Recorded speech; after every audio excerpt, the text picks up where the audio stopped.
something's wrong. I feel it circling like vultures around my brain. Couldn't see the danger in your eyes. Draw me in, got me spinning now like water to a drain. You were perfect till I realized you hadn't shown your face. You sing a pretty song to drag my heart along. A siren serenade, you're ringing out your praise. Your lungs are wrecking, you know it's wrong. I was deaf to the ringing bells, wanting me to break, deafened by the sirens' soothing lies. I can't leave, I am in too deep, been sinking for a while, prisoner to the same thing I despise, devoted to a fake. You sing a pretty song to drag my heart along. A siren serenade, you're ringing out your praise. Your lungs are wrecking, you know it's wrong.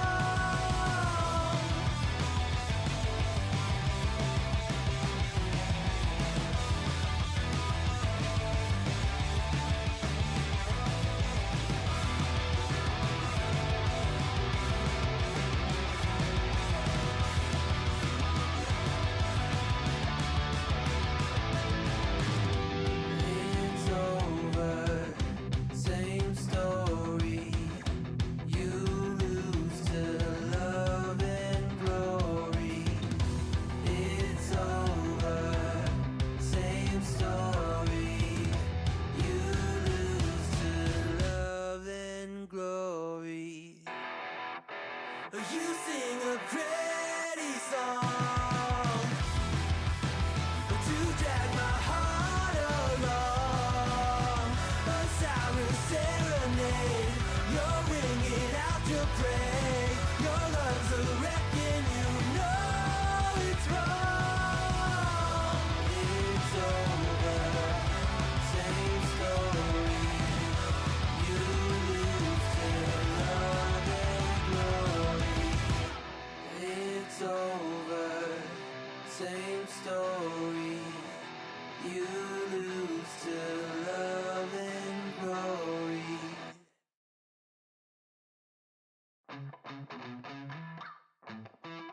Living every day. What you think about when you're born into a fire. Let 'em burn it out. Sell 'em to the richest buyer. They wanna let the world decay. They tell us lies and fade away, fade away. We feel betrayed. We were raised to lose the race. Wake at the back of the pack, kill it anyway. Listen up now, because we're never dropping out. Beat the odds, beat the big house. Our brains are bigger than the doubt. We've been thinking for ourselves, never let the truth fade away. This is bigger than ourselves, we won't let the world burn away, burn away. We feel betrayed.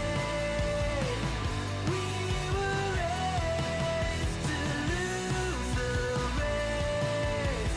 Wake at the back of the pack, kill it anyway. To blame, haters face the world's mistakes. Wake at the back of the pack, kill it anyway.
Hello, chat. Hello, all you cool cats and kittens. Put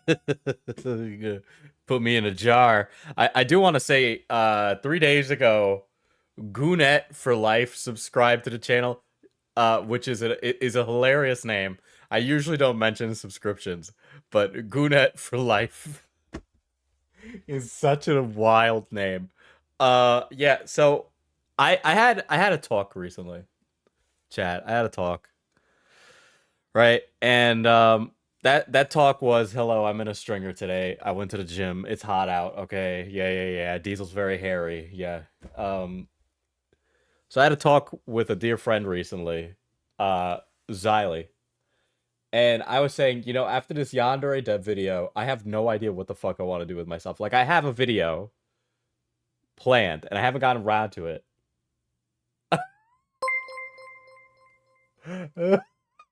I can't believe you would do this when I'm at a psychic and spirit festival. How dare you?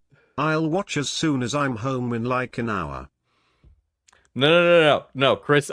This is a pre-stream related thing. Yes, Chris did tell me about Synthetic Man. I was chilling with Chris when he told me about the marriage racial statistics. Uh, but this is an unrelated thing, right? I've just been burnt out. I haven't been able to stream. I've just been tired. That's it. I've been really burnt out. I haven't really been keeping track of myself. I let it get ahead of me, and it just all caught up to me at once. Because if you guys remember, at the beginning of this week, I made myself incredibly sick. Yeah, it was bad. I was so fucking sick. And I realize now I need to take care of myself a little better. But yeah, I'm really burnt out. So that's why the video hasn't come out yet. I do want to apologize for that. Not that I really need to. I don't owe you guys that kind of shit, but yeah. Come up to Buffalo, take a break. I might take you up on that offer this summer. Who knows? Who knows? I might. Bars. There's nothing in Buffalo, Chris. That's the problem. You just promoted something that I can get anywhere in America, right? But yeah. So there's that. But yes. Chris the Dark did tell me about this guy, Synthetic Man, who apparently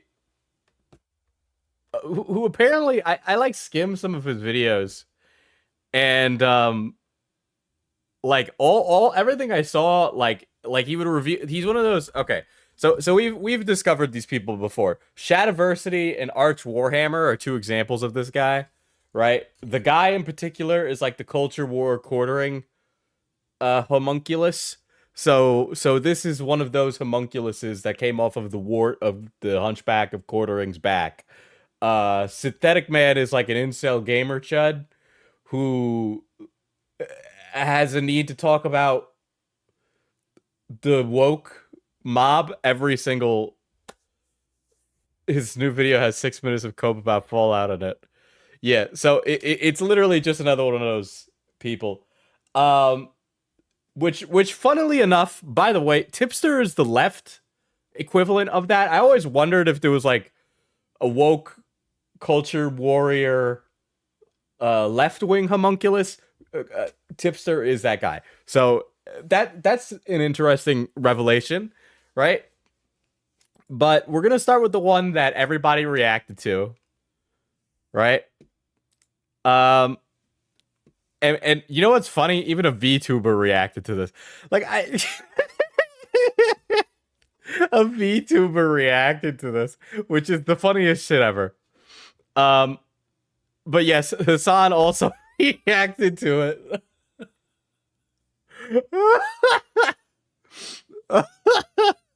Important VTuber.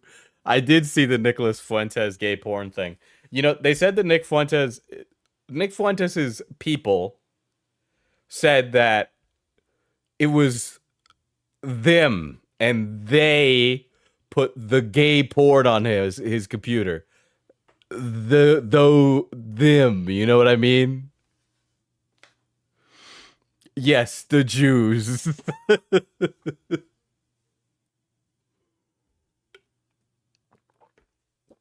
Even if I'm just saying it it was a Jewish hack. You know, even if I'm saying like the Jews in like a context of conversation, no Streamlab links for yeah, that's weird. Why isn't that up?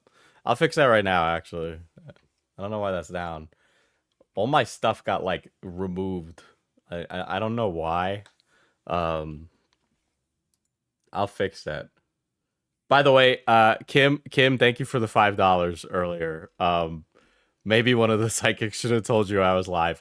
That's the obvious joke, and I apologize that I just made it with zero jest. So when you, if you ever run across me, Kim, you can beat me with a bat until I stop breathing.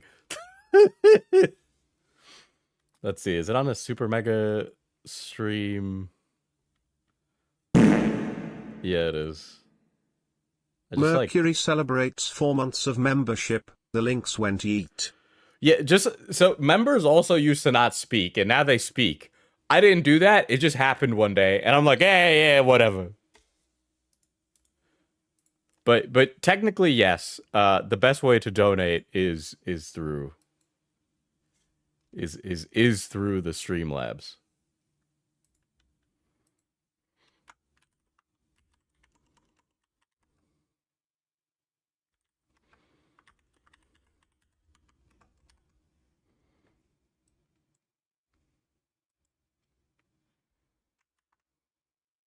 By the way, that's the Stream Elements link, just in case anybody's curious or feels like they need to rip out their wallet like right now.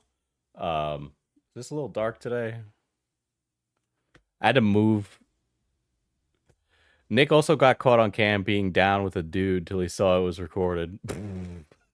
I mean, I thought we all thought Nick Fuentes was a twink, right? There we go.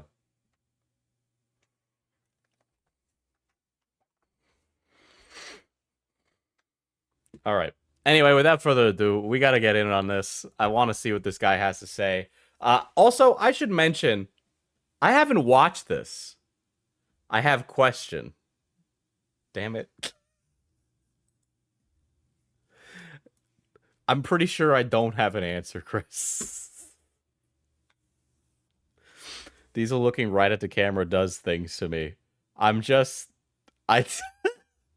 Is this bad optics? It probably is. Go to site.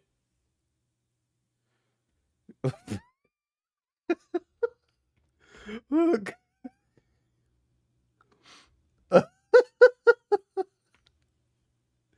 I feel like these days this is good optics. This is a certified hood classic. Take care of yourself, Diesel. You're one of my favorites and I want you to be around for a long time.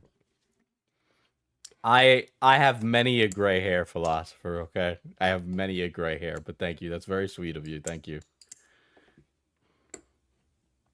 All right, is this even the first? Because this is worded like it's not the first time he's talked about Fallout. Whatever, this is the one everybody's talked about, and I might as well. Yeah, we'll just get into it. The much anticipated Fallout TV Oh my god, that dislike ratio. And again, I haven't watched the Fallout show at all. Wow, the Reddit bot comments are absolutely pathetic. Can you even refute a single point in the video, or you continue to cry about my political beliefs? I have a few questions for you, shills. Okay. If you think the show isn't woke, what is your definition of woke? Why do you care if other people like or hate the show? All right, I can't answer this at all, nor do I think it... Personally, I don't care. I'm an adult, and I like things, and sometimes things frustrate me with the things I enjoy, and I go, and then I go on with my life like a normal person, and I don't go fucking crazy, which is the normal response to have, right? Like, I personally involved myself with the female custodians because I don't think it's a big issue, right? Some people think it is, but even if I wasn't cool with the idea of femme custodies, I could have been, you know, I wouldn't have worded it as like a woke argument, right? Like I personally wouldn't have done that because you don't win any hearts and minds with that. but I understand like people wanting to have internal consistency with the lore of their universes. I'm a world builder. I'm a designer. We're working on the Western book right now. Like I understand like the need for internal consistency for a game master. So I could understand why people would want that in their fictional setting. Uh, and really sometimes things fall through the cracks, and that's very frustrating. But I don't think it's the end of the world, depending on what the medium is and what it's really trying to do. Which faction would you choose in New Vegas? I would choose the Legion, but not because I like fascism. It's because they have drip, and I like Rome.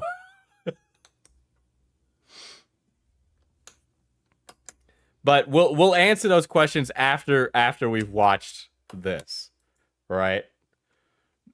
Don't show on stream. Is something being sent to me?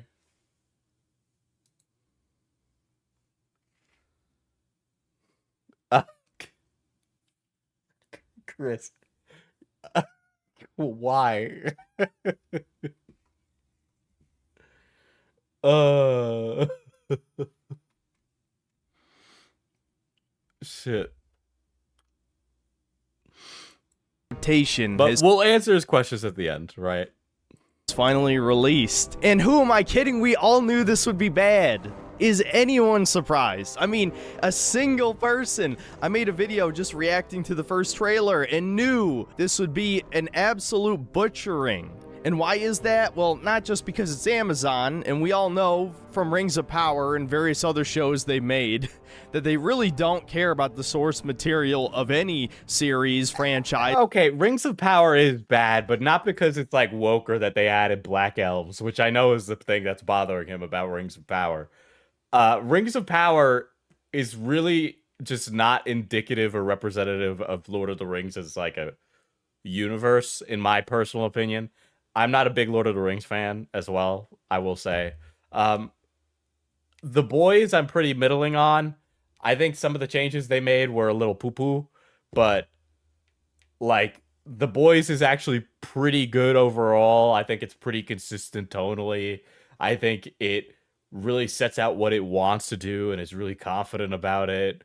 I think Invincible has been incredibly strong the whole way through and incredibly faithful to its source material. And the casting in that show is phenomenal. The acting, the action, the choreography, the animation, all of it is top notch, amazing. An absolute renaissance of action animation is happening again after the early aughts, right? When like Ben 10 and the Generator Rex type era. So it's awesome, right? Rings of Power could have been some other magic fantasy show. That's a really great way to put it. It could have just been something else. So I don't know if I agree that Amazon butchers source material. I think it really depends on the showrunners for a project, but that's most things. And okay, here's another thing. I like the original 2 Fallouts and New Vegas. I'm one of those people. And I don't mind 3. And 4 I find very irritating. And as I've like, you know, I used to really want that live action Avatar The Last Airbender, right? But as I've gotten older and as the live actions, both the Shyamalan and the recent Netflix one, haven't really met up to what I wanted as somebody who liked that franchise, I've just gone, well, why do I even want another one? And do I just want it to see it? It's the same story. I could just rewatch the original. And that's the thing, you know, none of this stuff is ever gone. The stuff you like is still there. You could just enjoy it. You don't need to engage with all this online stuff or this, like, all this extra crap on top of it. Like, if I don't like Fallout 4 or what Fallout is now, I just don't engage with Fallout, which is what I've done. Okay? I don't, like, get mad about it.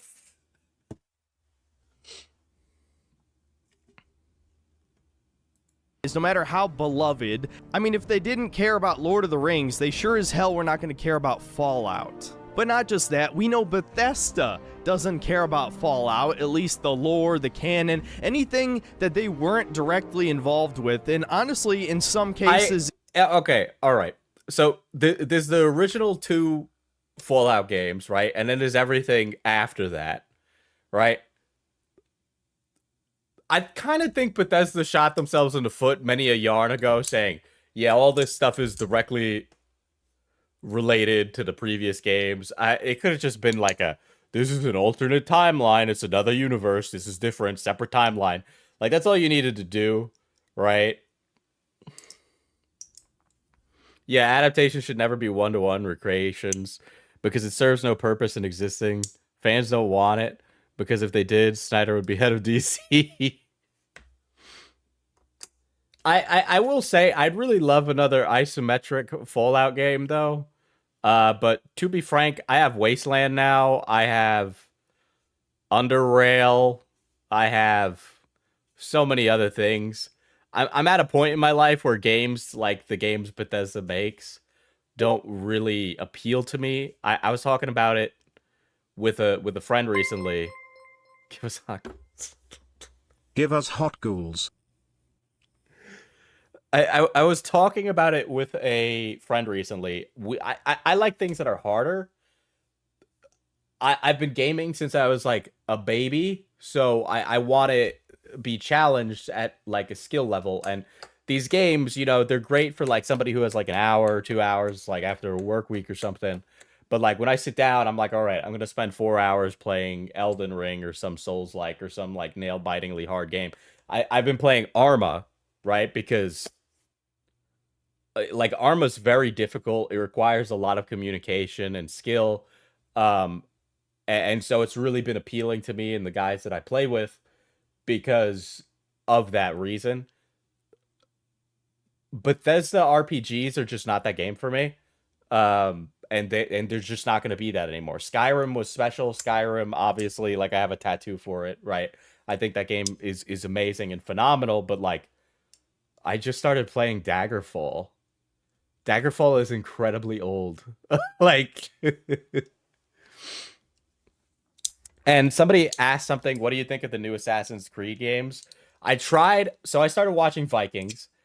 This is going to be a really long stream because I'm going to have a lot of media criticisms about this. I started watching Vikings. Vikings is a phenomenal show if you're someone who likes Game of Thrones or you wanted Witcher, but like not bad. But Vikings is amazing, and so I went to go play the Assassin's Creed, the Viking one. I forget the name of it already. And it was horrible. It was a slog. It's too much. It is quite literally too much. The RPG direction for Assassin's Creed Valhalla, thank you.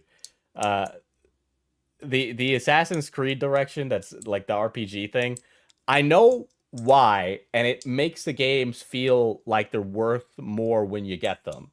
If you're someone who doesn't buy a lot of games. Like, if you're someone who doesn't buy a lot of games, you're like, listen, I play this after work. Like, I'm just going to bang this out for the next 6 months. You're set. You're golden. But the combat is weird. I feel like it's being Assassin's Creed for the sake of it. It can't just be like a cool history RPG. It has to have all this Assassin's crap tied to it. And quite personally, after Desmond died, I was not interested in all the future Abstergo crapola, and I don't think the series needs that anymore. Black Flag is great. I played Unity recently. That's also really good.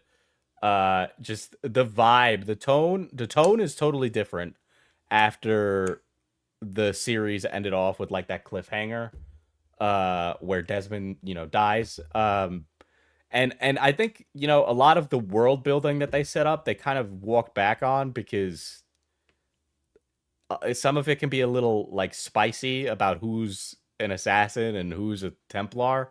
But I think that stuff like made it really interesting and cool. And I like the global conspiracy Da Vinci Code stuff.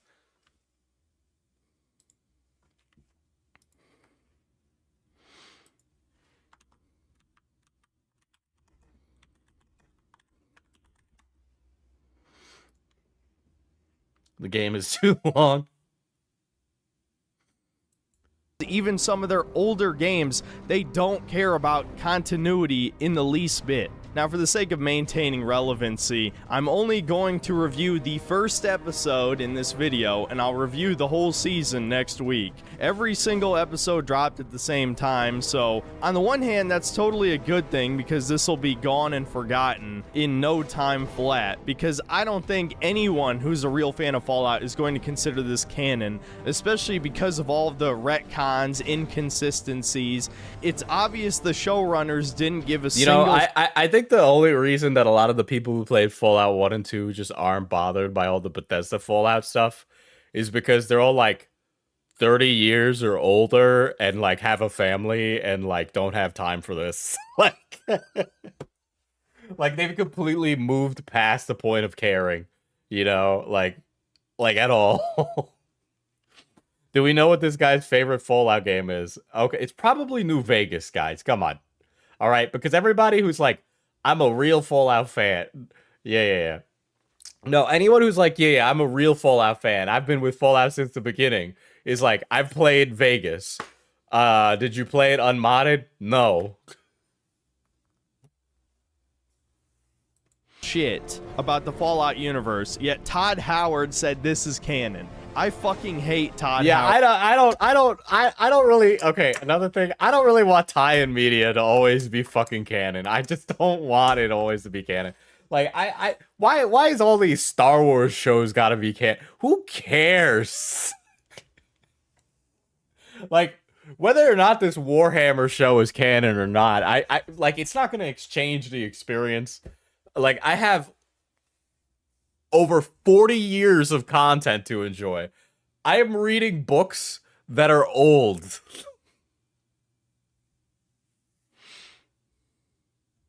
At this point, I don't care if he's not directly involved with any of Bethesda's projects and he's basically just a glorified salesman, the face of the company. Doesn't matter. He's still taking the fucking blame. So before I start... Oh. This guy. Have you watched his Legend of Zelda vid? It's hot garbo. He unironically sounds like he walked out of one of the radio stations in GTA. See, I'm gonna get to that one. It's on my list. Confused Cabal. It's on my list. I'm glad you brought that up. Because I'm pretty sure he brings up the, like... Okay, so here's the thing. I'm gonna go out on a limb here. Right? So Cabal brings up this Zelda video, right? Let me show you the thumbnail for this, okay? Let me show you the thumbnail for this. Let me see if I can find it. That's a Soy Jack Link and like a big-breasted Princess Zelda getting blacked by Ganondorf. Okay? That's just porn. That's just porn. That is just porn. Draftl celebrates 4 months of membership. This doesn't sound like Metal Gear. Yeah. You know what I think? I think this guy likes like BBC cuck porn. That's what I think.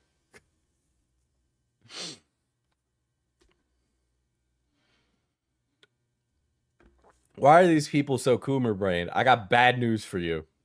If you know where you are. But I don't want to get to the BBC one.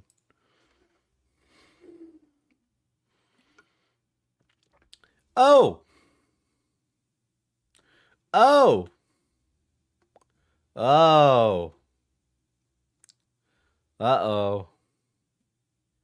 Nani, these are interesting likes.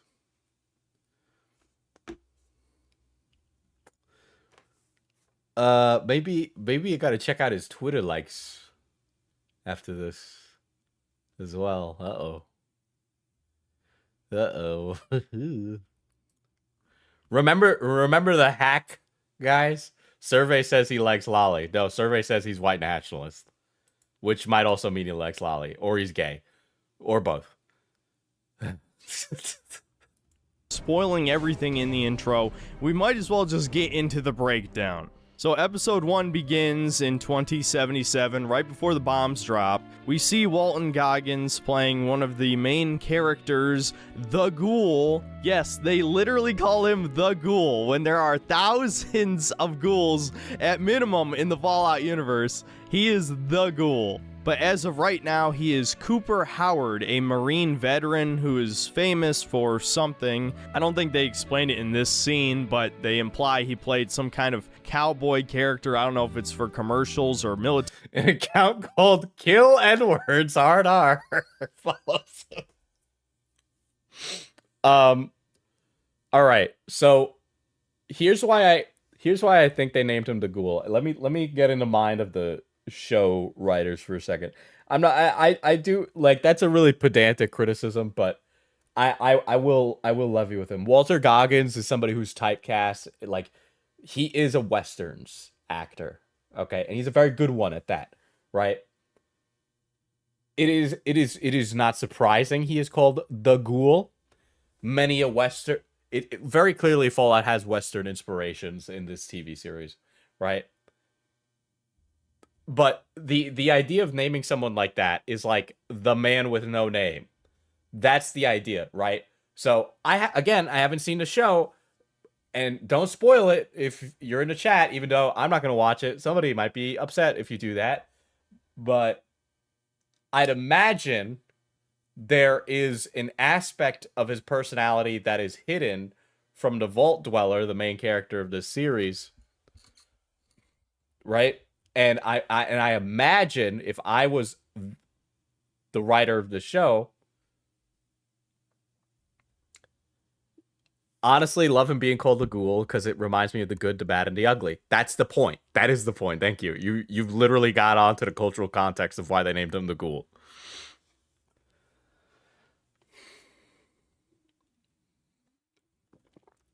They want to ease you into this series. This is both for those who know the series. Okay.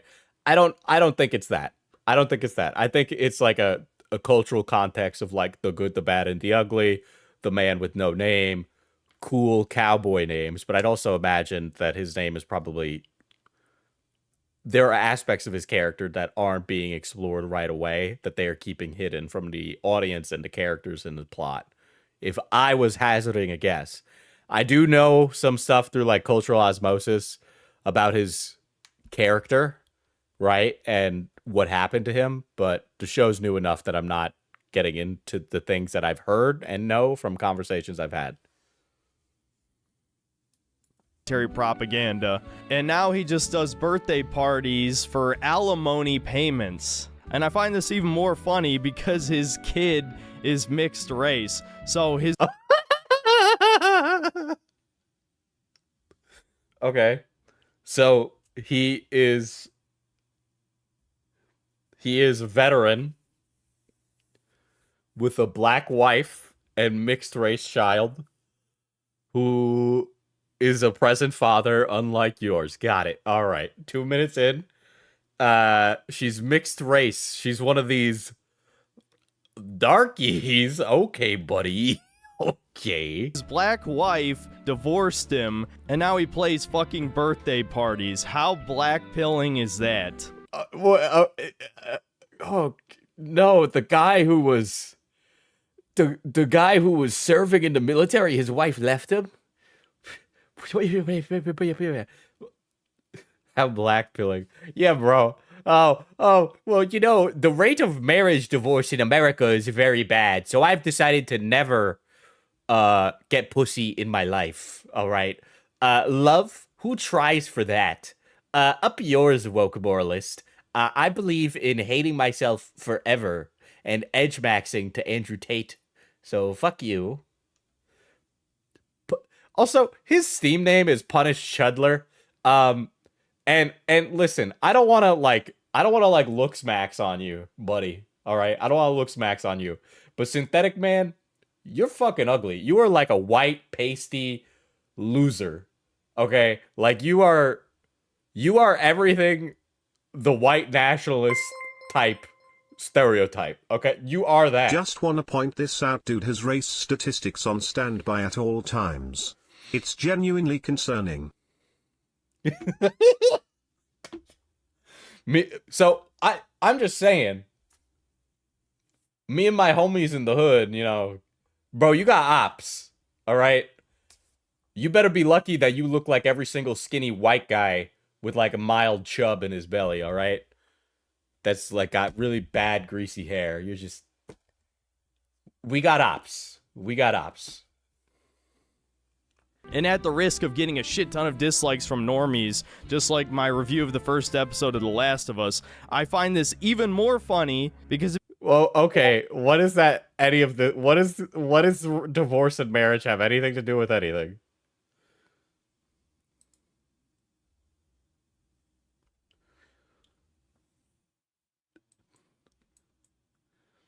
Okay, I know what the meme is referencing, but I don't know what it is in relation to that, Naughty. Because that looks like Ruby. So is that a character in Ruby? The F named person, or is that like a esoteric racial slur I haven't discovered yet? I will show these on stream after I watch the video.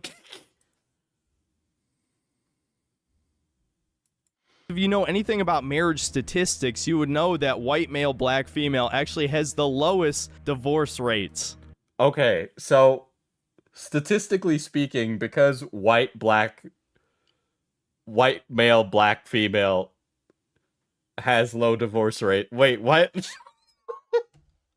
Okay, so just because something is statistically likely doesn't mean that it is going to statistically always be the case. That's not how statistics work.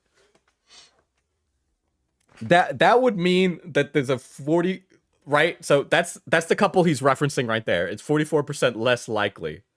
So that means it's less likely than, so that doesn't, he's like reading these, why?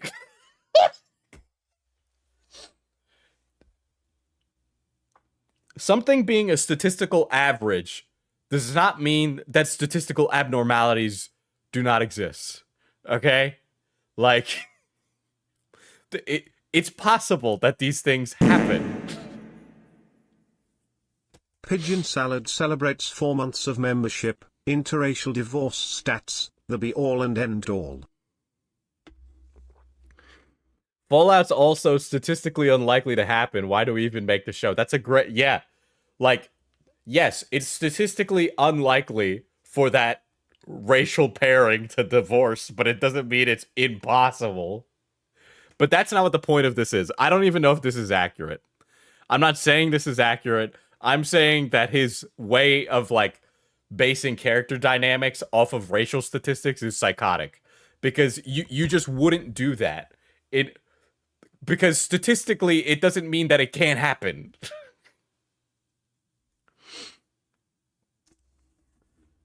So in a way, you could almost say this is anti-propaganda, but... Well, anti-propaganda, people can just be divorced. It doesn't always have to be, like, a coded political message, right? Like, these are, like, the type of people who are like, not all art is political. But then, like, you're politicizing art. And also, I would probably say that Fallout is literally political art. But, you know, anti-propaganda is quite the statement to have, and... I can't even broach that as, like, a subject matter here. Okay. All right. So, propaganda that is, like, the opposite, right? Is called black propaganda, and it's made by the opposition of a thing to make their opposition look bad, right? So, for example, we'll do an easy one to explain this, right?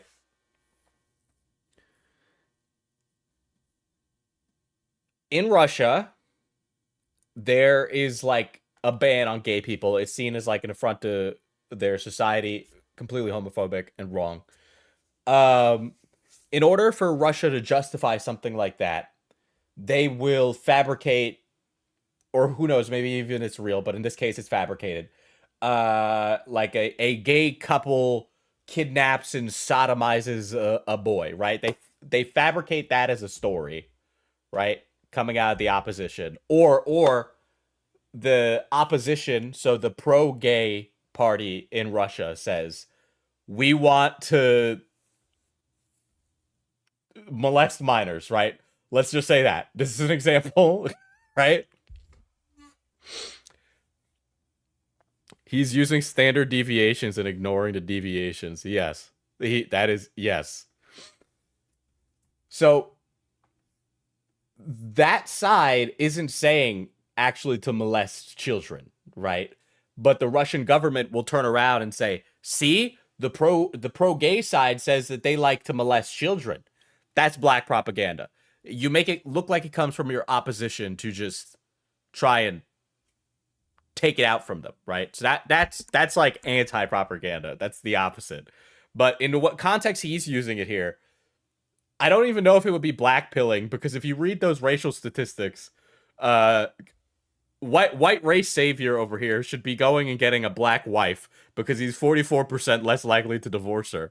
Like, wouldn't that mean that? Like,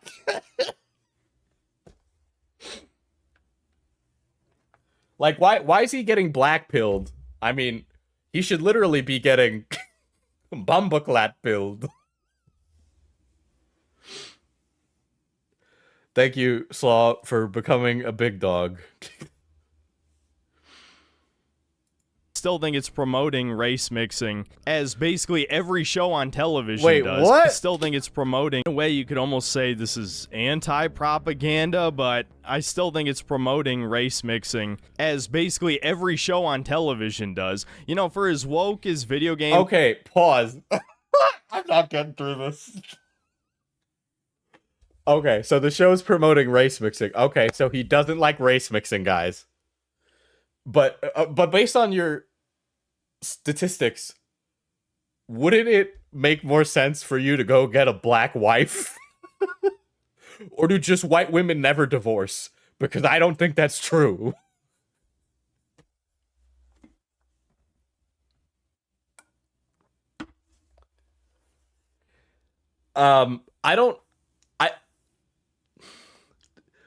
Slaw, thank you for the 5 gifted. That was very nice of you.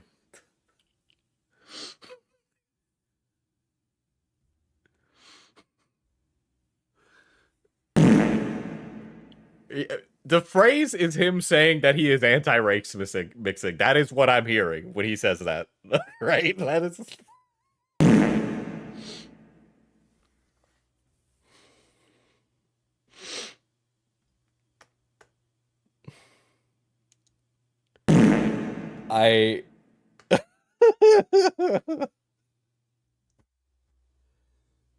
Like, how do you even refute that? You just, like, there's just no arguing against somebody who's like, race mixing is bad. Like, there's no point to have this discussion at this point. Like, there's no, what's the point of having a discussion? Like, you're just a crazy person. Like, you're gone. I don't think the existence of mixed race children is inherently an example of the promotion of race mixing. But I guess if you find the child adorable in a non-pedophilic sense, just in a way that an adult would want to protect the child from harm, then maybe you should stop being racist and not reestablish your beliefs as it's a promotion of race mixing, right? I'm begging on my knee. Bro, we want to see the ancestry report. Show me the 23andMe. Where are your genes from? I need a check now. Are these days, TV and movies blow the gaming industry out of the water. Basically, every streaming show I've tried to watch with my mother has had... I've tried to watch with my mother? What are you sitting with your mom watching this show? And you turn to the mom, you turn to your mom when you see a mixed race child there. I don't like that. I don't like that, Mom. I don't like that. I don't like that. It's a fucking brown kid. He's just sitting there. He's sitting there, thinking he's better than me. Honey, he's 8 years old. I don't care, Ma. I don't care if he's 8 years old. That kid had a beautiful blonde white mother. Where's his dad now? Huh? Where's his dad now, Ma? But honey, he's just playing ball in the park. I don't care, Ma. Anyway, did you get my McDonald's? I'm on a 20. I bought the 20 nuggets, Ma. Turns to his mother. Turns to his mother, instantly turns into the Chud Jack. Millions must die, mixed child.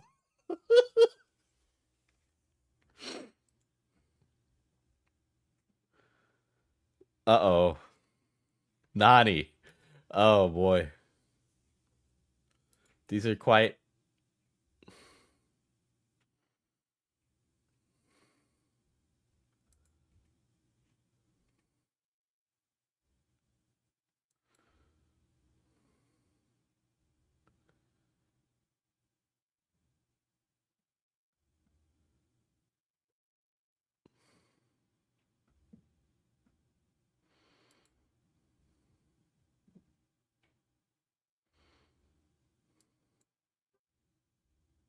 Hmm.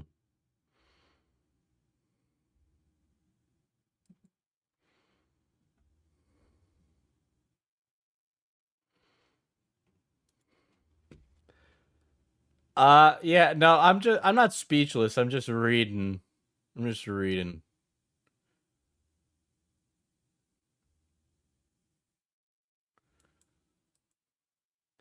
You know, it's really interesting. Sorry,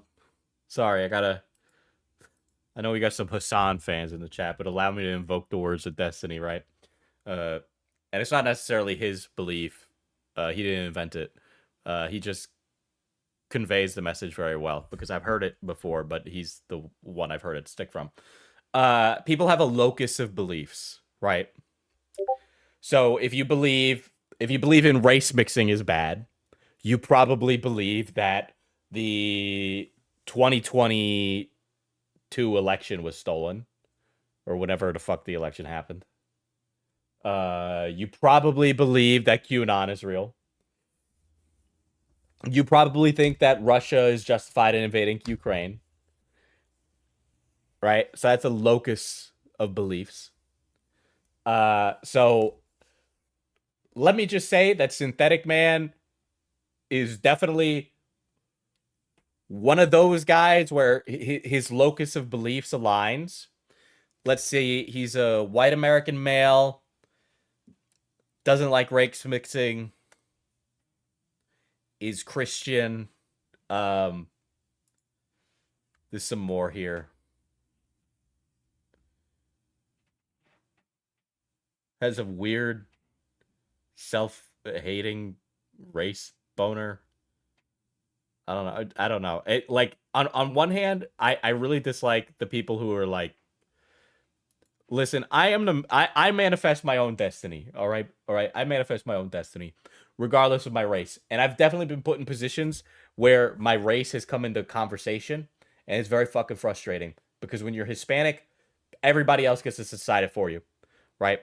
But I never want to be one of those people that's like, well, I'm brown, so I'm always going to make less than the white guy. I never want to be that person, right? There are a lot of people like that I had met in college, right? There's a lot of ingraining in young minorities that, well, you know, because of how people, because of how white people are, you are inherently going to be worse off. That's like critical race theory, right? Because white people are racist, you're always going to be worse off. Ergo, we need to upend the entire system, right? But anyway, I never want to be that kind of person who lets himself be defined by those things. And conversely, there's like this new brand of white nationalists that doesn't really want to do anything about anything. They're just like really racist and mad about the existence of like more colored people in like media, and like, you know, it's like not it like it is so like pee pee poo poo bad. It's just not. Yeah, they don't act on it, and I'm not saying they should. But their armchair racism is them being racist to people online, and them getting off of the internet and sitting there and going, the world hates me. I'm hated by everybody. The world hates me. Everybody hates me. Everybody's out to get me. And I you don't need to like me. You don't need to like anything I'm saying. But and you don't even need to like Synthetic Man, right? But I guarantee you that's what happens when he gets off of the internet. is that he sits there in his chair and he thinks that's what the world is like, that everybody out there hates him. And I get it as a guy, right? Because there's a lot of young guys who feel that way. But you got to not be that. You got to not do that. That you shouldn't. And I'm definitely not articulate enough to really kind of break that thing down. But you can't be that. Okay? Because you look at the internet and if you're a white guy, white straight male, you get off and you're like, okay, the world hates me. Like, what else is there to live for? No. Get off your computer, stand outside, look up at the sky. Look up at the sky. Whether you're religious or not. Be like fucking, like, I know it seems too, like, ridiculous to say, but unironically touch grass. Because the world is not that bad. And you will, the amount of times I've had interactions with people and that those people are racist, genuinely racist, there's been a few, but a majority of the time, people are just worried about their own shit.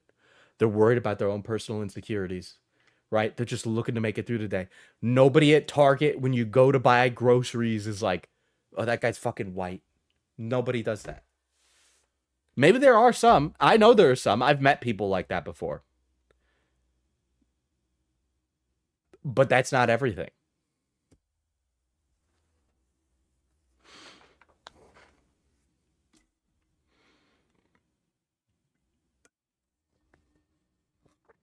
Honestly, if you're racist and a single dude, you're just limiting your dating pool, and that's not a good thing.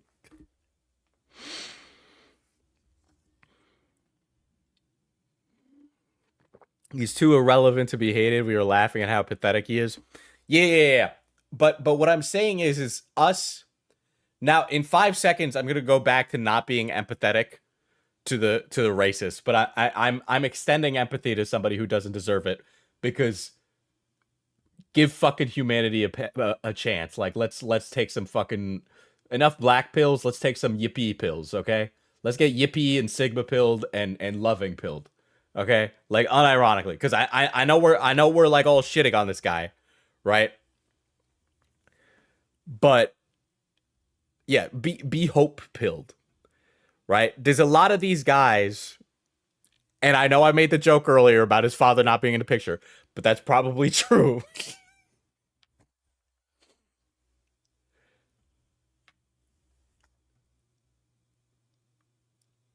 Like, I can't stress enough how you need to have those positive forces, right? Because that's how people end up like this, okay? That's how people end up like this.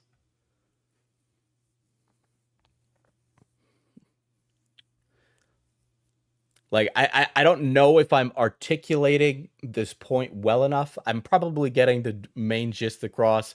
And I know it sounds like kind of like touch grass, but it's not. What I'm saying is that however bad you think things are because you spend all day on Twitter, not only is it not that bad, most people are pretty indifferent. But you'll find if you're not walking up to people and going, "Hey, Edward," most people are pretty fucking chill.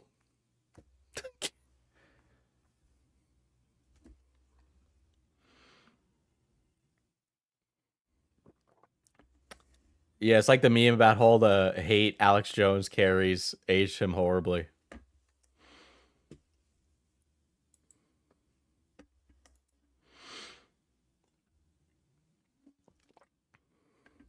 The internet becomes the most insulative thing when you're not doing self-care necessarily to make a difference in your life. Yeah, and are not doing the self-care necessary to make a difference in your life. Yes. Social media does also amplify the bad. It puts you in all these, like, circles, right? Because Synthetic Man is probably Christian. I've grown up around a lot of Christians. I've joked about how I was raised Catholic, right? I had a few racist experiences amongst that, but I don't think it was because the people were Catholic, or even because okay, so one of them, I had like a little girlfriend in 8th grade, and we were sitting next to each other in the hallway one day, and she was also Hispanic. Um, so we were sitting there, and the principal comes by and mistakes us for cousins. Which is what is it? That's like I don't know, micro racism or whatever the fuck the word is that they make up for all this shit. Anyway, it was racism. Because she was like, "Oh, you guys are cousins," and we were like, "No." Right. But those events like that are like few and far between like people being like just really nice, right? Billions of colors must mix.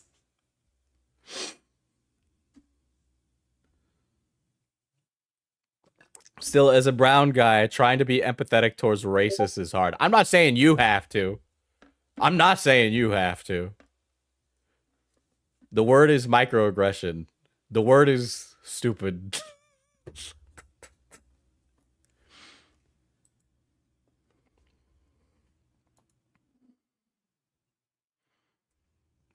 But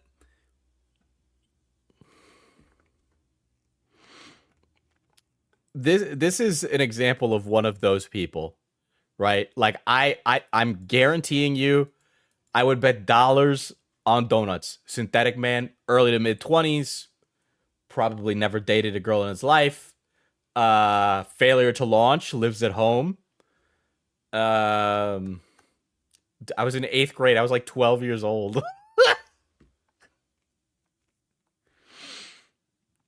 Right? Failure to launch, 12 years old. Not 12 years old. Failure to launch, early to mid 20s. Gamergate content. I still need to do a video on that. That's so ridiculous. Maybe I'll do something like that with Beckett. That sounds like a good one. I predict 28-ish. Yeah. Like, imagine, like, if you consume a lot of content saying, well, the world hates you, you're probably going to end up being a real hateful person. Granted, there are plenty of people who come out of the womb just speaking Mein Kampf, but I would hazard a guess it's the first one, because that tends to be how these things happen. Either that or he's a Fed. Synthetic man is around 30.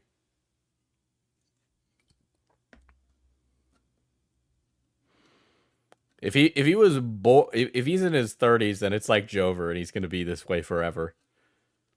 So, and then also he's never gonna move out of his mom's house. Like that's it.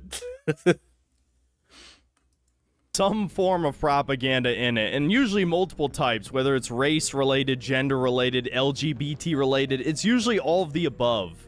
But anyway, getting back to Fallout. The rich guy who's hosting the birthday party calls Walton Goggins a communist because he won't stick his thumb up in reference to the supposed safe distance from a nuclear bomb, implying that Walton Goggins opposes the war with China. Nothing really comes of this. This whole scene is obviously supposed to give you an idea what the retro future culture of 2077 looks like. It's also giving context. It's also giving context of what the war with China is in context of the universe. So this is world building to describe what's going on. So, and now you're about to apply it to modern politics.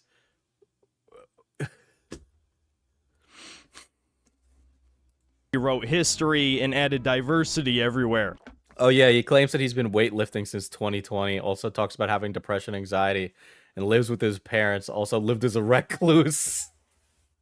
Wow. All right. I've seen pictures of Synthetic Man. Dog, you don't look like you're lifting, okay? Now, it's not like in the original Fallout games, all the characters were white. Dog is not lifting. What is Dog talking about? What is he talking about? What is that? That is not a lifting man right there. By the way, that's what Synthetic Man looks like.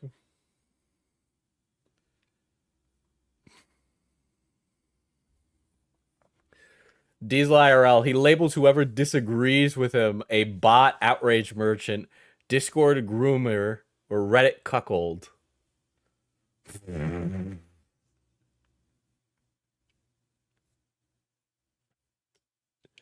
I will still give that. Listen, I've turned back on the asshole mode, but I gave that empathy. That was free. He can take it to the bank, even if he thinks I'm a Reddit cuckold, grooming outrage merchant bot. So. But there's something uncanny about this whole thing. We'll put it at that. I'm not gonna make a huge deal over it. So anyway, shortly after the first nuke drops on LA, the rich guy punches his black friend, not letting him in their fallout shelter, and Walton Goggins rides off on a Here's his Reddit account. I can't wait to get into that one. horse with his daughter on the back, as if you could fucking outrun a nuke. They literally just told us in the previous scene the safe distance is the size of a thumb. I think that explosion might be a little bit bigger than that. I know they did this to have a really dramatic scene, but it just comes across incredibly idiotic. Especially since 3 more nukes drop, one which is within a mile of the house. Whatever. So anyway, moving on, we fast forward to the here's another thing. He's like questioning, like, what do you mean? Like, he's questioning really pedantic stuff about the show. Right? Like, in reality, like, if a nuke went off, it would be like, poof. It would happen so instantaneously, especially if you're that close. And I want to point out, this takes place after all of the games. And more importantly, 15 years after Fallout New Vegas. You're gonna want to remember that, considering this takes place on the West Coast. So now we meet our true protagonist, Lucy, a resident of Vault 33, which I guess was another control vault. Either that or it's some kind of multi-vault experiment. As they fail to adequately explain in the show, Vault 31, 32, and 33 are all directly connected to each other. And so Lucy is applying for an arranged marriage with one of the other vaults. They show off all of her various skills. And of course, she just so happens to be good at basically everything. Definitely not a Mary Sue, guys. And of course, she gets approved. We find out her— I haven't seen the show, so I can't even comment on that, but I'm not surprised that's what he said. You couldn't make it 1 minute with her on screen without making that. Guys, not everything is Rey Skywalker from hit movie trilogy, the Star Wars, the Glupshido Strikes Back, okay? Her father is the overseer. Her younger brother is this tiny, huge-nosed, cowardly, Careful, buddy. Careful, we're treading on dangerous territory. incompetent beta male. Yeah, it looks like they were training her. Yeah, that's what it looked like to me. It didn't look like she was... Yeah, that's a special stat allocations scene. And also that Lucy fooled around with her cousin. Messing around with your cousin, it's all well and good for kids, but it's not a sustainable long-term sexual practice, you know? Who, despite being a tall, kind of more Chad-looking dude, is also a complete coward, worthless pussy. Get used to hearing that. And so the members of Vault 33... So because somebody looks like a Giga Chad, they have to be, like, doing Giga Chad behavior? I don't... That's like... What are you doing, dude? Giga Chad comes from within, buddy. Okay? Giga Chad comes from within. It's on the inside that makes you a Giga Chad, not on the outside. Meet up with the members of Vault 32, and we find out her soon-to-be husband is actually a white guy and not ugly. What the fuck? Oh, shit.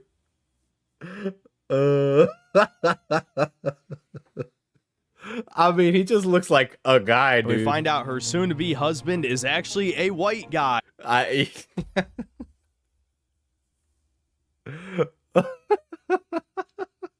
That's so fucking crazy.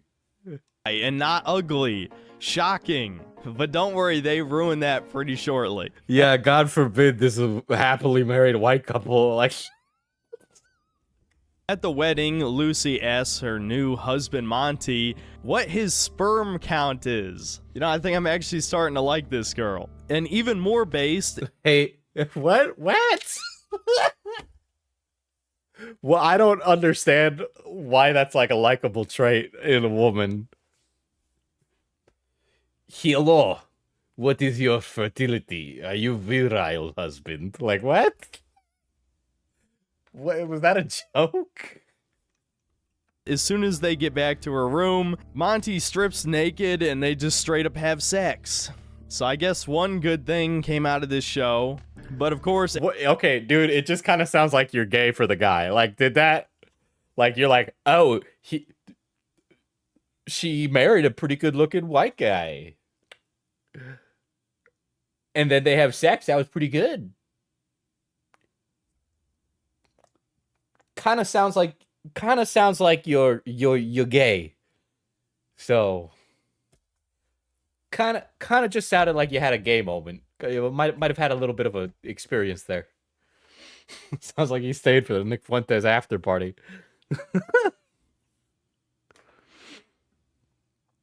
Everything goes to shit as the big schnoz little brother soon discovers one of the members of Vault 32 is dead and rotting. And it turns out raiders somehow got into Vault 32, killed everyone, and Lucy gets stabbed, but she manages to save herself in the most cliche Hollywood way possible by smashing a glass on his head and then like slicing his face. She heals herself. Okay, and... Listen, man, sometimes it gets the job done. Yeah, you know how many times there's been like the Indiana Jones pull out a gun at a sword fight scene? Do you know how many times the Kira bike slide has been done? Like, are we really gonna like, oh, it's so cliche how they had a bottle bashed over someone's head. Yeah, everybody knows in real life if you bash a bottle over somebody's head, you would just really fucking hurt. With a stim pack and then heads into the armory and grabs a fucking trank gun. I guess all the real guns were already gone. And she witnesses a bunch of her friends get horrifically murdered, men just getting the absolute shit beat out of them, the only competent males at all. Why is the competency of males important to the overall plot and scene of the show? We just need the vault dwellers to die.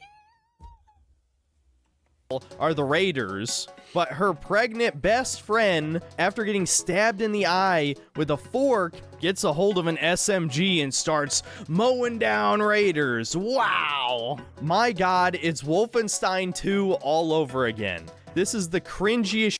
Dude, you cannot... Oh...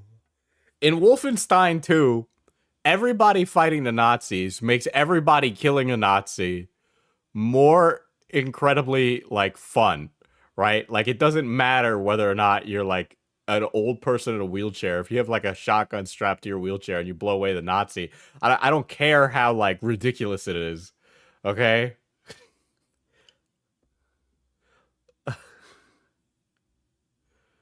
Though you should know that he defends Lolly.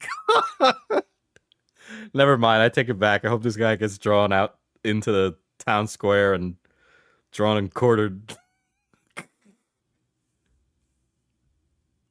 Shit ever, seeing pregnant women be badass. I fucking hate this propaganda. It is so transparent. Whatever. Can pregnant women not be badass? I mean, the aspect of giving birth alone is metal as fuck. Alright? Like, do you know what happens, buddy? Do you know what happens when a woman gives birth? Because, like, hello. Moving on. Lucy's husband turns out to still be alive and almost kills her, but her dad manages to save her, being the only competent male in the show. And why does it... I have a feeling there are more competent men in this show, but his level of competency means that they need to be a Gary Stu to compete with her quote-unquote Mary Stu-ness. Lucy gets to see how brutal he is, which I'm pretty sure is implying that he's been to the surface before. But all of the survivors manage to get captured anyway. We see that the Latina overseer is the real villain of the show. Yes, this middle-aged brown woman is supposed to be this mega badass evil raider we're supposed to be intimidated by. And there's tons of, like, raiders of Fallout that are fucking women. Why does the aspect of her brownness have anything to do with her leadership potential there, too? What do you mean by that? Bro is dishing out the deep race science. Oh my god.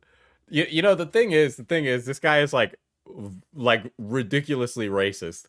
But like, I always compare, you know, ever since playing Disco Elysium, I always compare racist to Measurehead, and I'm like, he could be better at being racist. Like, Media is such a joke. We're not even halfway through the episode, and I already don't want to watch anymore, but fuck it, let's just get through this. Evil Raider chick gives the Overseer an ultimatum. Either choose his daughter Lucy Black or Soy Jack. The next racist will be even better. choose the rest of the residents of the vault. Obviously, he chooses his daughter, but instead of killing all the others, the Raiders just kidnap the dad and then just let the others run away as a bomb timer goes off. Oh, and Raider bitch reveals that she knows Lucy's mom. Wow, what a mystery. I'm so intrigued. What the fuck was the point of this scene? I mean, it's, oh my god, you're setting up the entire plot and hook of the series. I do think that does sound a lot like Fallout 4, I will say, but like, come on.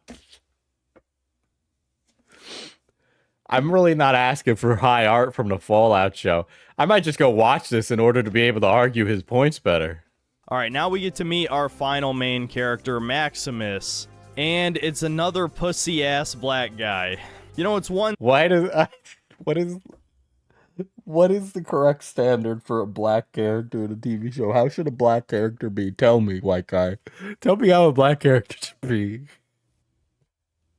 Thing that every single TV show, movie, and now video game has a diverse cast, but do you have to have every black man be a fucking pussy in modern media? You know, as harsh as I was on Final Fantasy VII Rebirth, at least Barrett is a cool character. Okay? You were harsh on Final Fantasy VII Rebirth?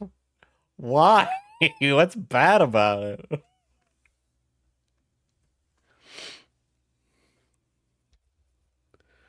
Yeah, we're really begging the question, but I think he's picturing like the Tyrone from Prison stereotype character, right?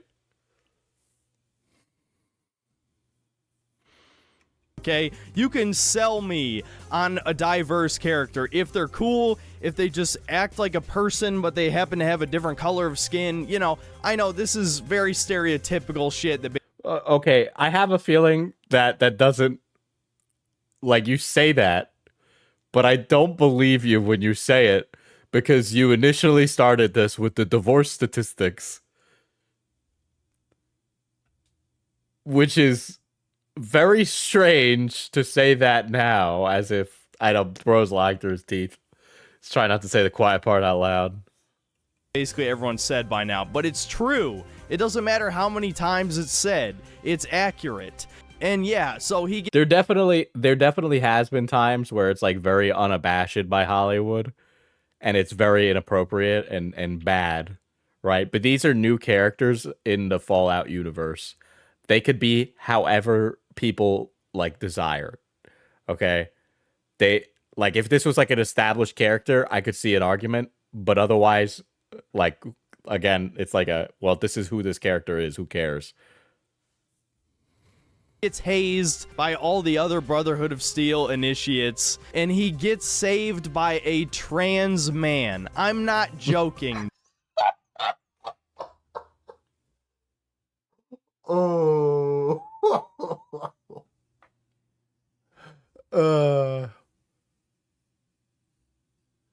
I will say the Brotherhood of Steel don't seem like the accepting type. So I could see them being a little bit transphobic, personally, but but oh, that's rich. Okay. Okay. I can't take him seriously. Like, Like, the phrase is, I'm an adult with, like, a job and, like, people who need me to work so that I can pay them. I just don't care what... I don't care. Maybe the trans person proved themselves worthy and the Brotherhood said, good enough. I mean, yeah, I guess. Sure. I mean, that's a good enough answer for me. I didn't really need one. But it's funny because I just said, you know, sometimes it really does feel like they just kind of, you know, just Hollywood just does it, you know, and it does come off as very, you know, pandering to minority groups. But not every character that exists is a pandering character, right? If they have negative character flaws, if they're a fully developed person, that's like a totally different conversation. You're gonna react to his follow-up video. It's like an hour long, but yeah. Listen, man, I'm only 9 minutes in.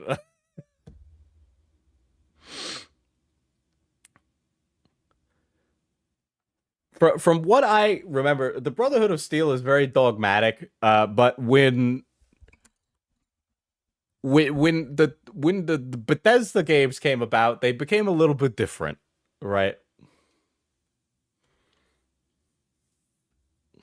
Dude, there's probably gonna be some coping and seething, but no, that is not a tomboy. That is not a masculine female. No, that is a woman who identifies as a man. You know it to be true. And she's more of a man than Maximus is. This is that's not okay, dude. You can't do that. You can't do that.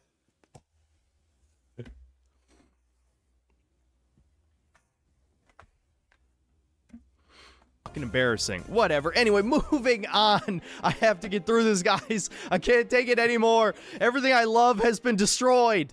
Let's just fast forward through the rest of this episode. Okay, so the Brotherhood was in really bad shape at the end of New Vegas. Yeah. It's been a while. Jesus Christ. I don't have time to go watch all this, play all these games so that way I could refute the stupid, racist, stupid opinions. another Pridwin shows up. Maybe it's the same Pridwin from Fallout 4. I don't know. They don't confirm or deny in this episode. We see some Brotherhood Knights in T60 power armor show up. And I don't know, it looks okay. I know some people are like, how does he know?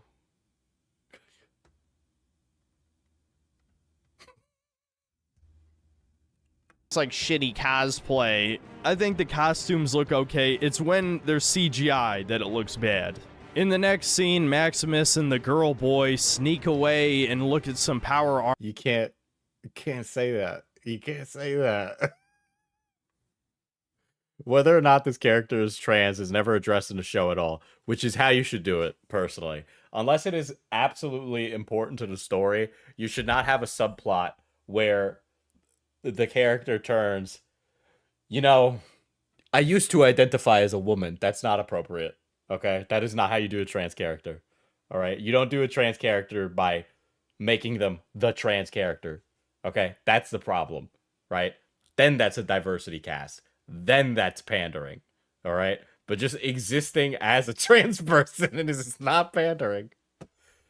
But yeah, the Beechin mentions the Brotherhood of Steel isn't keen on homosexual relationships, considering new recruits come from within their ranks. I do believe I remember that, but you know, I just gotta go fucking play like fucking 6 Fallout games. I'll come right back, guys. Don't worry. Make them their own character, then just happen to make them trans. Yeah. Okay, let's be real. He would have complained if they addressed it in the show, just as he complains for them just existing. Yes. There's no pleasing this guy. Okay, I literally had no idea there was a trans actor in Barbie until you mentioned it right now. This is the first time I'm hearing about this. I literally didn't know. Armor, and Maximus is a flashback to when he was saved by the Brotherhood of Steel. Then we see the initiates play some brick ball. Look, I know they're trying to be cute about like, oh, post-apocalypse, they don't understand how sports work, but really throwing... I don't know about that. They should definitely know how basketball works. I'm guessing that's a joke. That's a little dangerous, I will say. Imagine you're an initiate to the extremely exclusive group known as the Brotherhood of Steel. And you end up never becoming a knight because you get a traumatic brain injury by the brick you and your homies are playing with. Maybe rubber has a better use in the wasteland. Yeah, it's so that way I could build my shelter, so that way Preston Garvey can ask me to kill the Raiders again. Bricks into a fucking square hoop. And we learn some of the initiates have been chosen to be squires. And of course, Maximus doesn't get chosen, but the girl boy does. And Brickball does sound manly as fuck. Hey, yo, guys, let's go play brick dodgeball. You throw a rock at my head. Let's see which one of us dies first. so the next morning, as G.I. Jane puts on her boots, a trap placed inside her boot shreds her leg. And to no surprise, Maximus is blamed for this and taken away to be interrogated. Back at Vault 33, Lucy tries to get the Yeah, Liv. I can't, like, what, like, it's literally just transphobia. Like, that's it. council to send out a search party for her dad, but the fat black soy jack on the council is Black soy jack.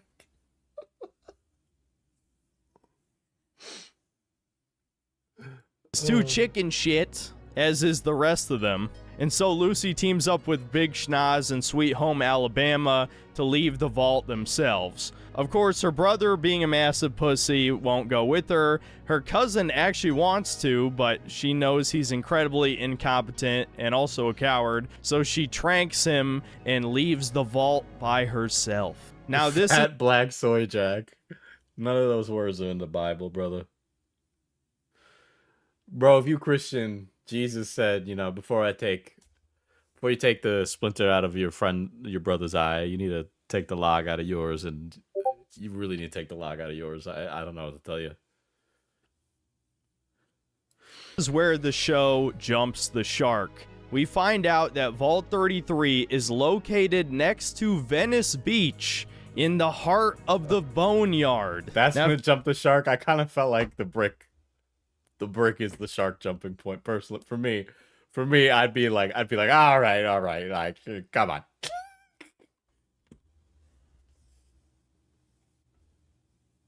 if you know anything about Fallout lore, you would know that the NCR dominated this territory, brought civilization back to it. There is no way in hell that Vault 33 was not contacted over the course of 100 years. And of course, to address the elephant in the room, LA itself is a massive wasteland, like a featureless desert. What happened to the NCR?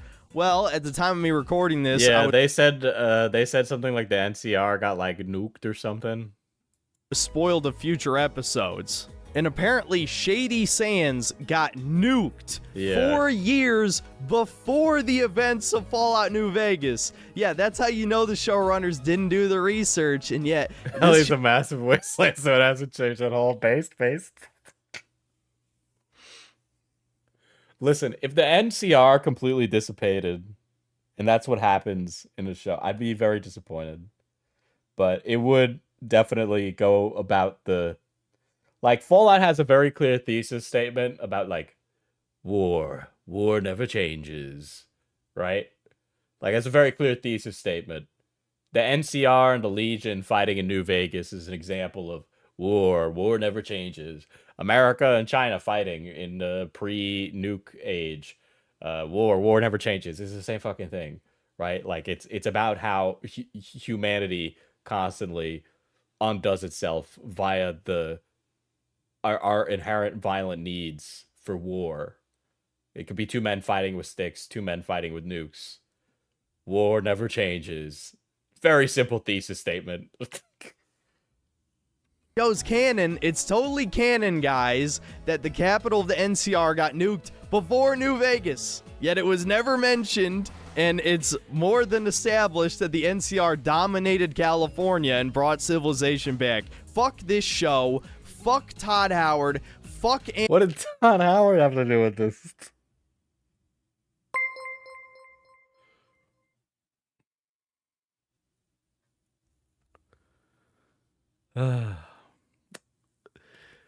He thinks he'd survive Fallout, but he'd die one day. Yeah, well, like, okay.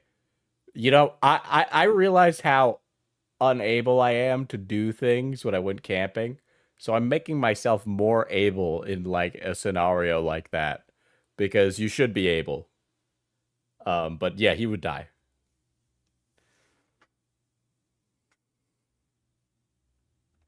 Amazon, Bethesda is so beyond dead to me, it's insane. Everyone who likes Fallout 4 gets exactly what they fucking deserve with this show. I think a majority of the people who came into the series during Fallout 4 generally don't care about all the stuff that happened, like, long before.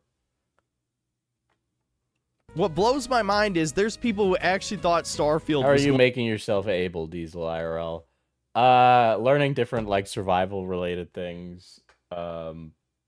Obviously, camping is, like, a whole series of different skill sets you need to learn. Different things you need to tie together. You know, just general survival-based things that you'd think you would know. And a large majority of humanity did know for hundreds and hundreds of years. And we're so comfortable now, you know, like... You need to do that. You need to go out and teach yourself these things, right? Like how to start a fire. How many of you right now, if you had nothing, could start a fire? Probably not many of you. Some of you, yeah, but not all of you.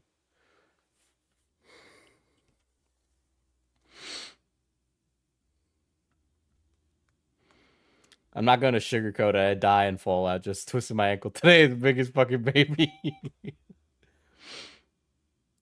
going to be good. And even though the ends... Joshua Graham would roast this guy, okay?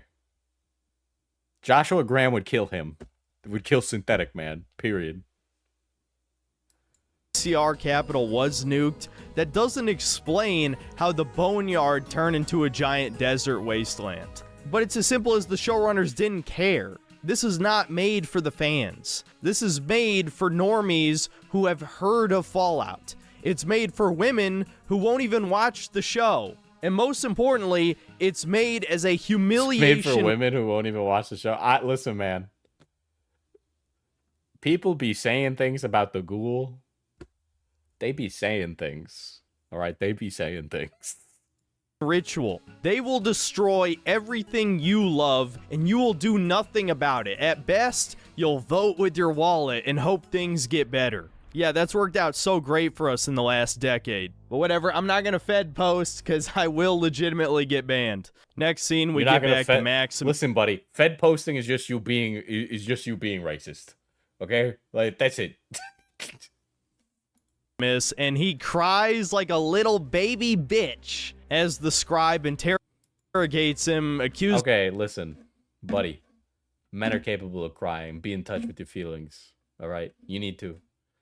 You need to recognize the problems within yourself and maybe have a cry. Recognize the faults with you. You won't because you're not that person and you'll think I'm some Reddit cuckold. Or, I don't know, Discord groomer or some shit like that. But you defend Lolicon, so I don't think it matters. But yeah. You should be able to cry. There's nothing emasculine about crying, fellas. Okay, learn to love yourself. Him of something he didn't do, and he makes almost no effort to defend himself. Eventually, he works up the... Oh, hey, Diesel. I think this guy needs some of that coffee you sell. Yeah, buy Mana Potion coffee. You might even cry. Go to manapotioncoffee.com, click the pinned comment on chat, and use code D10 at checkout for 10% off your order, chat. Okay? Courage to speak and just says he would gladly give his life for the Brotherhood, and the scribe rewards him by promoting him to squire, taking the she-man's place. Then we get a scene where the she-man... Listen, buddy.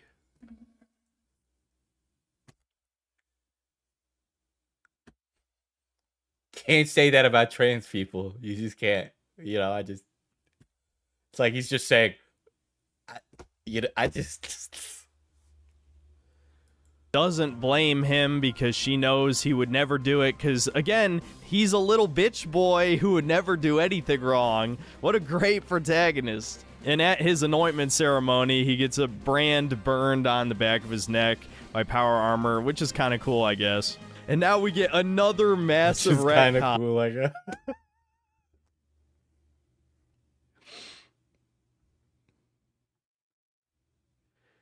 Dude, transphobia is unacceptable. Dude, his transphobia is just rolled off the tongue like fucking water. Apparently, the Enclave is still around. Yeah, he makes an effort to be transphobic. Yup, even though we see the last of their remnants in New Vegas, which are a bunch of fucking senile boomers. 15 years later, the Enclave is back with a vengeance. Maximus is I'm not surprised they brought the Enclave back. I think, you know, they were either going to come back in a game or come back in the show. The Enclave is too interesting a concept to just get rid of.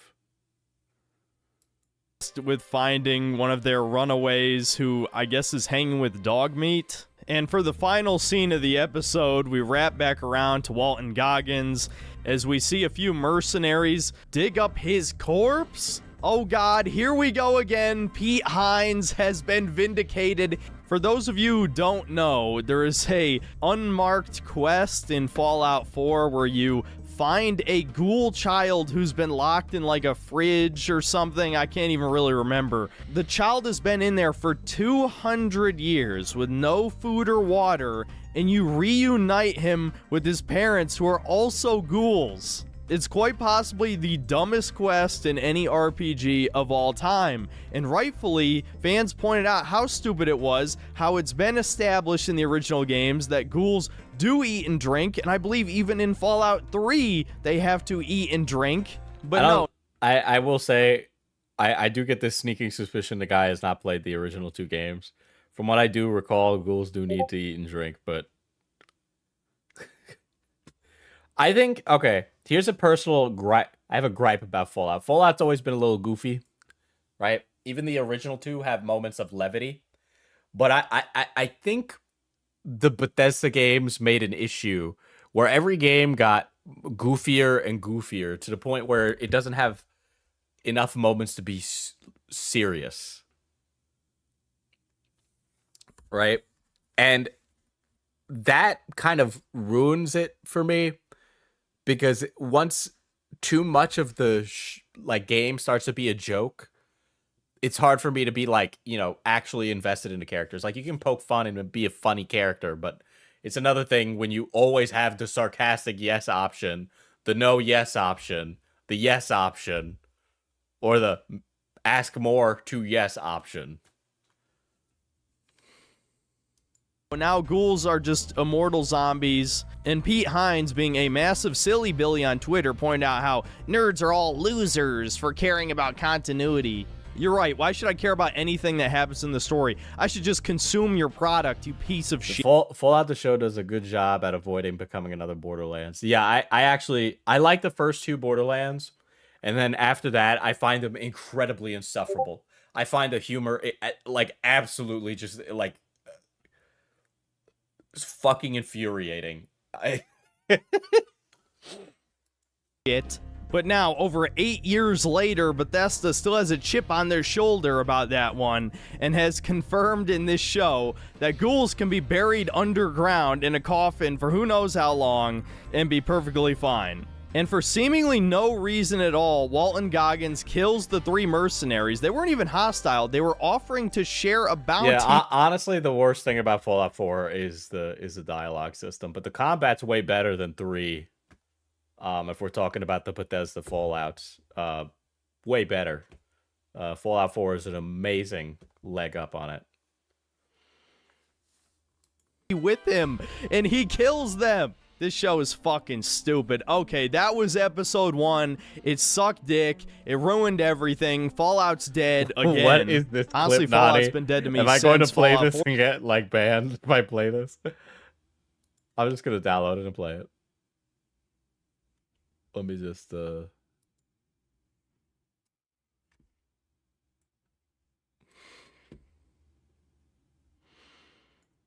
tired than I am. What's that round thing? My experience with seeing women's cruelty, what made me food appealed. Can it be? Bro, I don't even know. It definitely is some kind of weird psychological damage. Because it's like, it weirdly also combines with my strange fascination with eugenics. Because Whoa, buddy. Whoa. Let's back that up.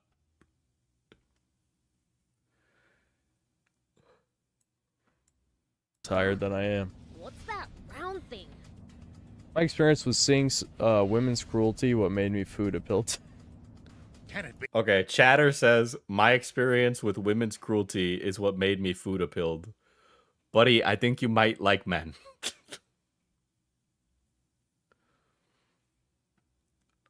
He likes Fuda. Oh my god. He likes Fuda and a fascination with eugenics. This dude is literally, like, it is almost hilarious how... Why is it that every single white nationalist is, like, secretly, like, the gayest, like, bottom ever? Bro, I don't even know. It definitely... You know what? You know what, Synthetic Man? I'll say it right here. It'll be for OnlyFans. I will pop my gay cherry with you to help you experience what it's like to be with a real Kika Chad. Definitely is some kind of weird psychological damage. Because it's like, it weirdly also combines with my strange fascination with eugenics.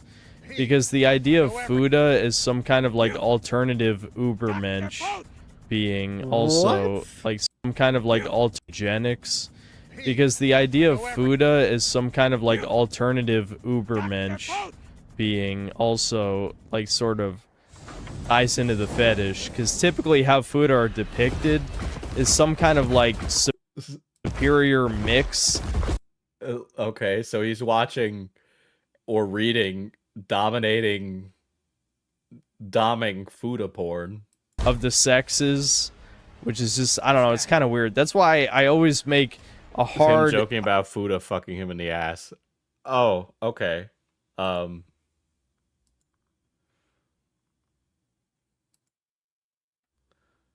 that's just the beginning of a stream.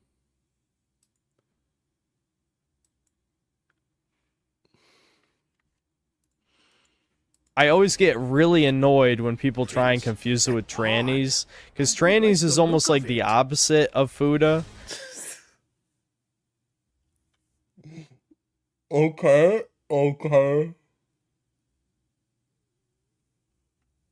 Where trannies are like an inferior version of both, because it's a man pretending to be a woman. Whereas... Okay. Yeah, that's scope.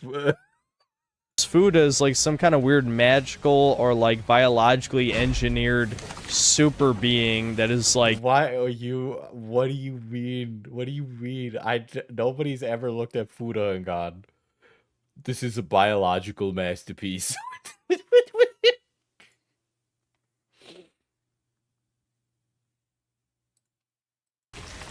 The best traits of women while also having like a penis and usually also a vagina. I don't know, man. It doesn't have... You were gay. You were gay, buddy. You like cock. To make sense because it's not real, but it definitely is some kind of weird... There literally are just bugs. Dude, Toriyama, what the fuck, man? Oh, dude. I'm not sure he was super invested into Sandland. I want to read Sandland now to know if this like butchered the story. For the purpose of wiping you, irritating demons off the... It will rid me of Shiva. Old timer. All right. Even you. He kind of looks like flamenco. Doesn't he look like a flamenco a little bit? A little bit around her face. Okay, yeah. Beelzebub is Kid Goku. He's gonna beat up the... I'm straight. I love Big Wiener up my cheeks. The guy from the other night. 5 hours, 7 minutes. Okay.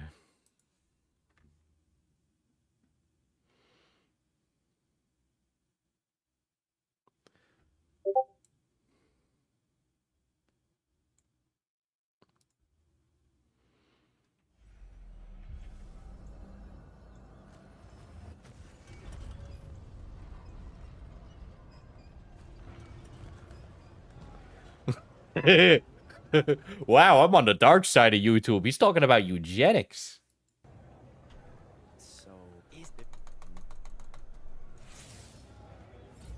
Skips all the dialogue immediately. I delivered the portal stone to Captain Selko. 100% this game. Yeah, right. I might finish it though if it's short, because it's 9:25 here. Depending on if this game holds my 33 seconds attention, we might play it for the rest of the stream. So we'll see. That's all right. Boom. Am I stupid? Did I do it right? Yeah. No, I went back. Fuck. All right, we'll just play it from here. Depending on if this game holds my attention, we might play it for the rest of the stream. So I can't get any more We'll granular, so we'll just do it from here.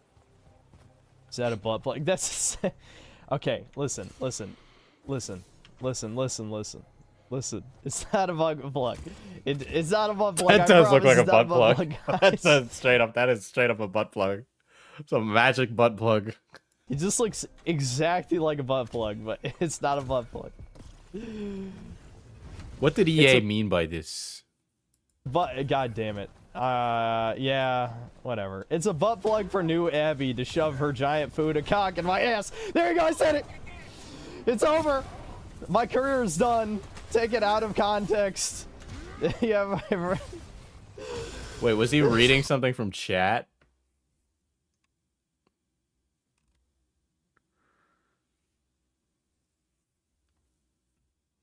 Normal day. No.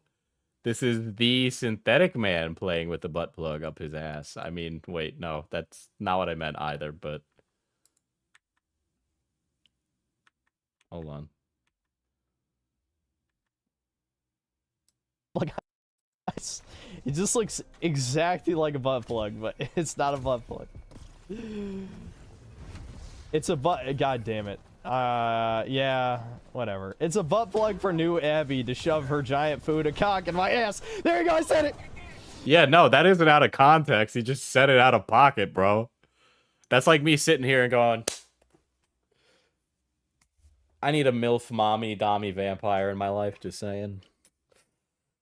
There you go, I said it, my career's over. Like that's literally what he just did. Yeah, he just wanted to share with the class. Let's continue listening to his eugenics. Why Fuda's like eugenics pilled or something.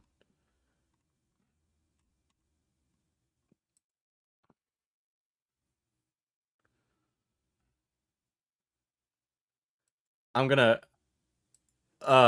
there is he has a Last of Us stream that may or may not allude to his opinions on the Jewish conspiracy. So I may be purchasing a membership from this moron.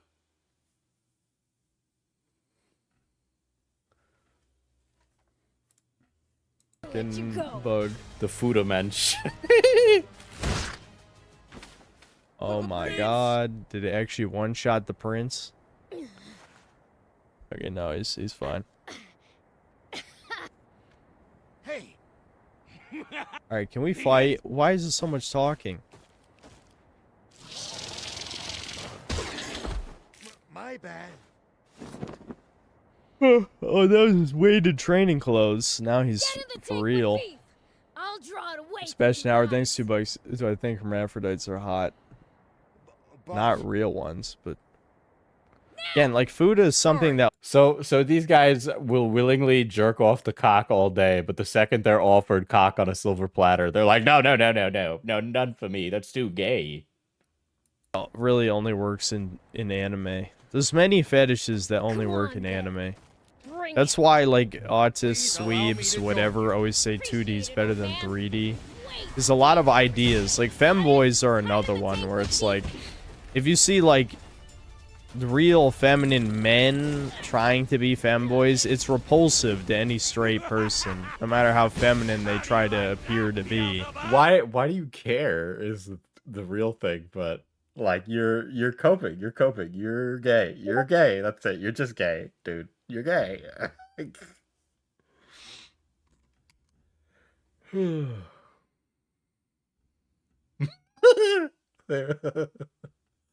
It's nice to know that the auto-generated chat summary is saying this. This is really funny, Nani. This is like peak. This is what the AI on YouTube said. People are talking about a person named Synthetic Man. They are saying that he is not straight and that he is a simp. They are also talking about a giant Fuda Abbey. Listen, buddy, ChatGPT said you're gay. It's over. The best they can accomplish is with filters on photos, but whenever you see video, it's never enough. It's never enough. This guy is jerked off to Fuda hentai and femboy hentai. You like men. You like men. There's gonna be a primal part of your brain that still knows it's a man, you know? You just like have all these unrequited pent-up frustrations and energies. That's really it, dude. I like, how am I supposed to take you seriously about your race statistics? I mean, but with anime, you can make anything look like anything.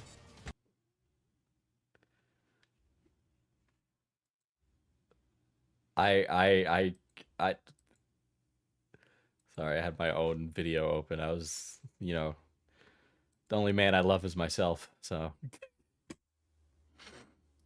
Were released, and to even more fans after 76. So while yes, I did get kind of angry over certain things in Flex your guns, Sympathetic will love you. I did legs today, so really I should be you know, I should be throwing my ass back, but I'm wearing sweats right now, so I'm not really like juicy up top today. I'm trying to focus more on rest days and be a little bit more consistent with recovery. Show, you know, sometimes I ham things up for the reviews. I honestly don't care that much. I'm just tired of propaganda being shoved in my face more than anything. And yeah, I mean, this show's woke as fuck. It's diverse as hell. It's an obvious female empowerment story. That's really the most annoying thing of all. Lucy is an obvious Mary Sue. I don't give a shit if it is like a female empowerment story. You have all these Fallout games where you could, like, you were playing Fallout 4 as a woman. That could be an empowering story if you played as a man, but you chose to play that as a woman. You willfully put yourself in that position. Men around her are incredibly pathetic and weak. The trans male character was more of a man than Maximus, one of our main weirdly based, kind of sounds like you're approving that the trans person passes. Okay.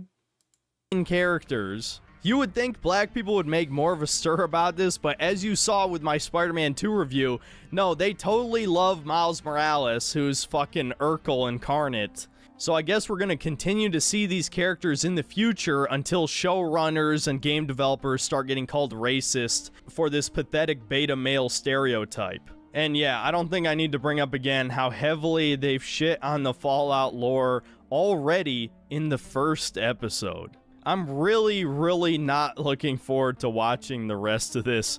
I just know when they show the huge crater where Shady Sands used to be, it's just going to be a giant middle finger to all the fans. And I've heard Mr. House also shows up in this show.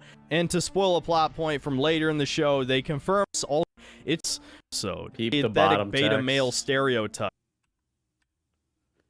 Obviously not all black people. A lot of my viewers are black. Parentheses. Shocking, I know. And they agree that Miles is lame as fuck. Is that an unironic I have black friends? Uh, how does he know he has black fans? Okay. Alrighty. That's quite the statement. This is okay. Okay. Okay. All right. Mm-hmm.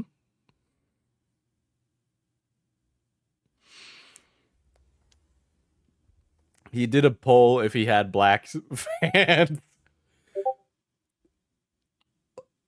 People lie on the internet.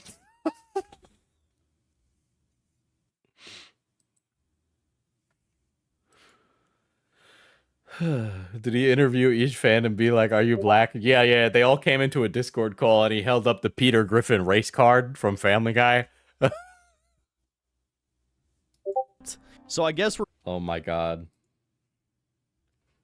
I'm getting a message from... You guys remember Creed, right? When I brought Creed on stream? Creed is messaging me.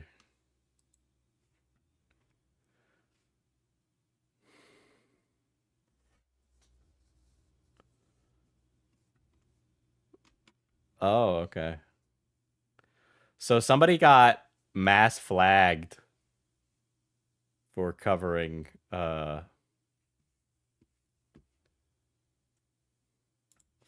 Synthetic Man. Bully that Creed guy again. No, I bully Creed every day. It's my own personal pleasure. He also advocated for mass reporting. Yep, what an ass. Let's see. Going through some of the comments on Synthetic Man's community and the chuds who decided to raid me first and spam slurs in my chat are definitely not mad. Please don't say they're mad. Might have to go on a stream again for a laugh. saying I'm a trans man trying to be edgy with my pastel baby goat mascot.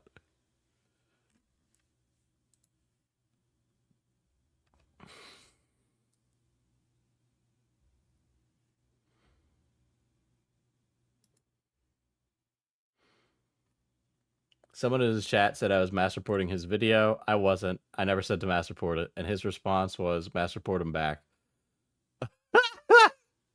Holy shit. He was advocating it. All right, let's check out the link.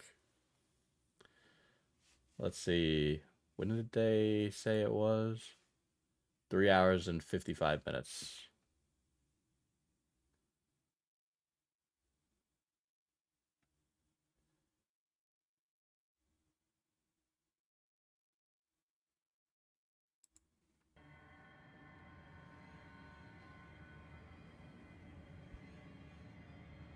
You all sound like a community of Nazis, I yes. forgot. Oh, never mind. Whatever.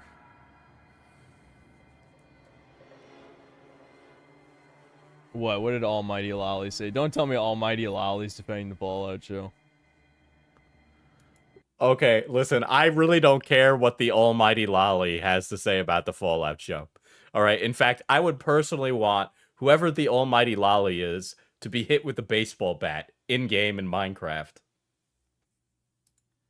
By the way, anything I've said here that was disparaging was a joke and or to be done in-game in Minecraft and not in real life.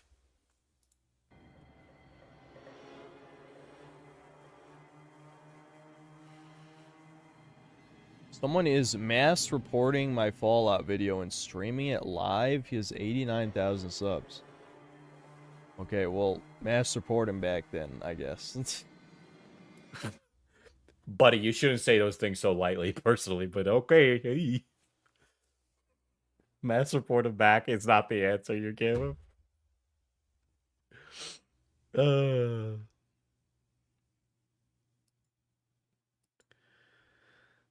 Let me there. Buy my coffee, manapotioncoffee.com. Use D10 at checkout for 10% off your order. Oh, poggies for Mana Potion Coffee. Oh.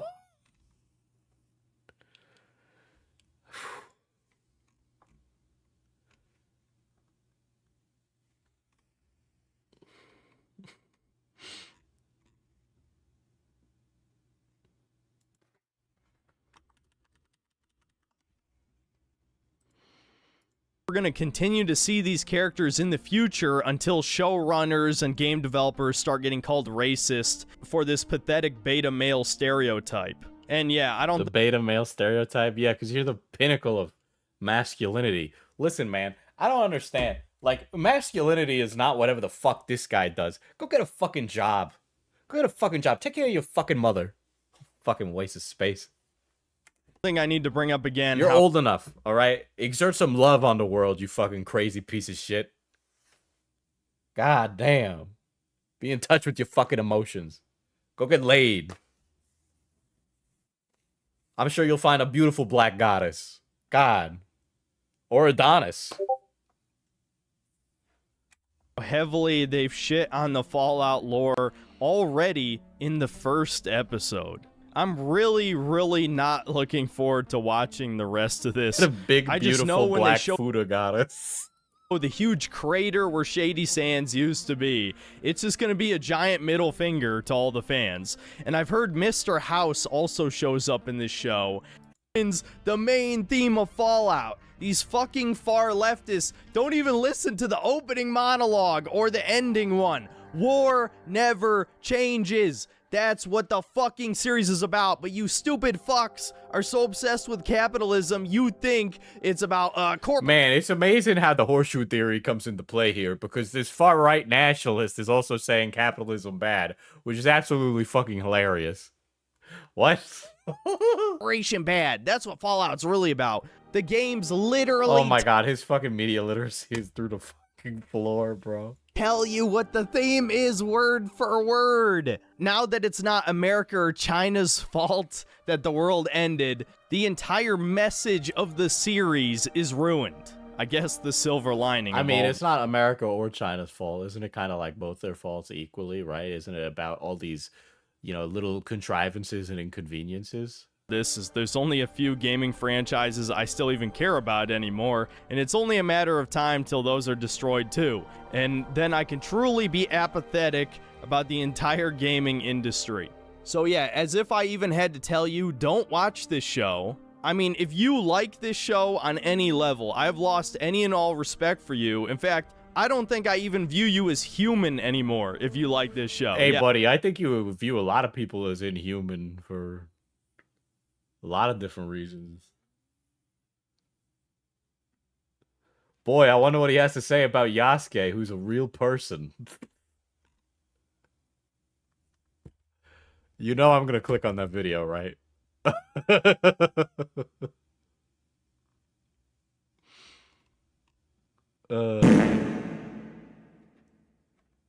Red Kitten celebrates 3 months of membership. Anybody know if the hot cowboy ghoul was talked about? To do it after the Zelda one. The ghoul was barely discussed. I can't particularly answer this question right now. If you think the show isn't woke, what's your definition of woke? Jesus, that's such an analogous non-word now. I feel like objects. I feel like when we're talking about big pieces of media like this, I don't think something is like entirely woke or unwoke. I think what makes something woke is if it does a bad job presenting leftist ideals. That's what I think. I agree it's a pejorative, and I agree it can be used, right? But I always use Disco Elysium as an example, because it clearly has opinions about, like, you can tell the creators' opinions. They're communists. I don't agree with that notion of their political beliefs, right? But they are smart enough political thinkers to be like, okay, we're communists, but we're kind of LARPing, and they have a character in Disco Elysium that is a direct critique of themselves. And it gets very much into the weeds about its own geopolitics. I like how Ackman defined woke. He said it's like synonymous with contrived.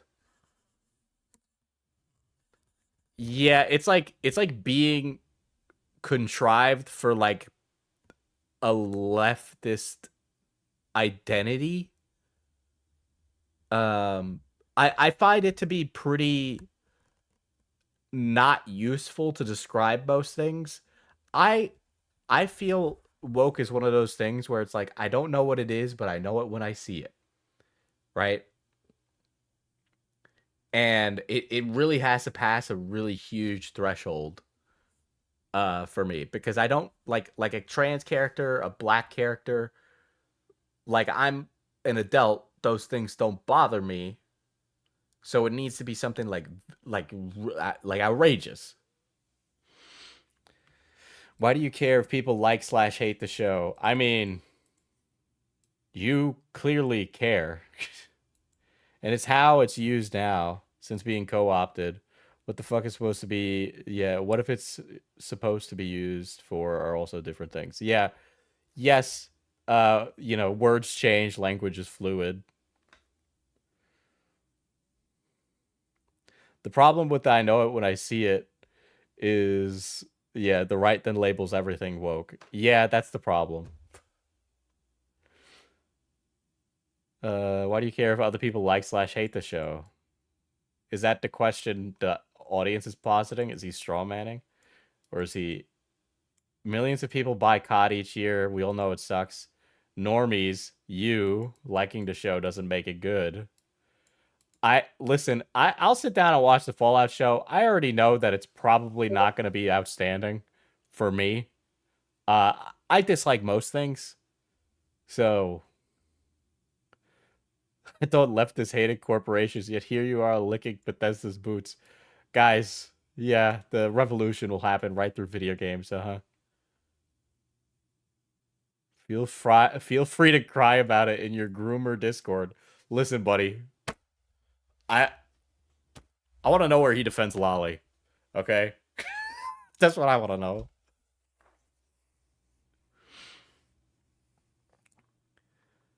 I always use the most normie description of a word because then more people will understand it. Yeah, I try not to use, like, internet ideology words because it tends to, like, confuse things. So I try to I present ideas without presenting the, like, ideology because it's easier for people to listen to you.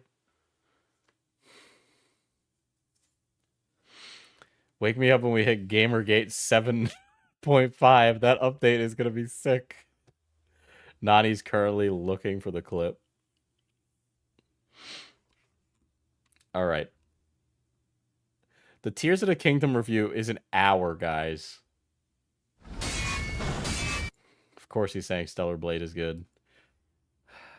Straight men stay winning is the thumbnail of all time.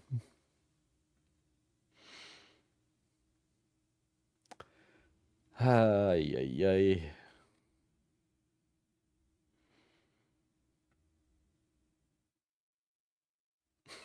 ay. This is an hour long. Oh my god. You know, despite my reputation in the wider gaming sphere as a bit of a contrarian or a grifter, you are both a... or somebody I don't who know just if I'd call hates you a every video contrarian. game, I actually really enjoyed Breath of the... I would call you a grifter for sure.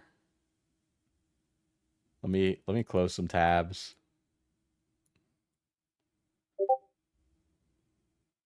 Can we get Hassan chair? Yeah, I guess you could get Hassan chair while I go take a piss.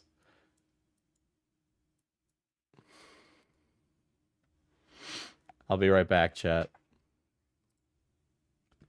I'll don't all go crazy while I'm gone, okay? First chatter to say Pog in chat is in charge. There, I'm really holding it in. You can tell I'm doing the potty dance.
My hands were washed. My hands were washed. Okay, my hands were washed, chat. Yes, I did. But they're bone dry unwashed.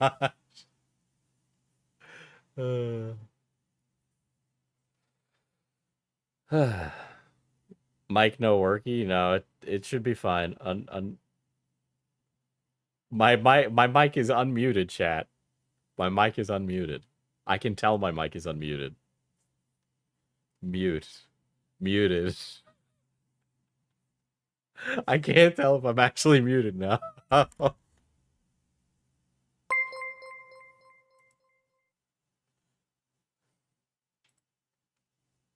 me check. No, it's you. No, it's you. Fuck off. Fuck off. No, it's you. No, it's not. I can't believe I just fell for that.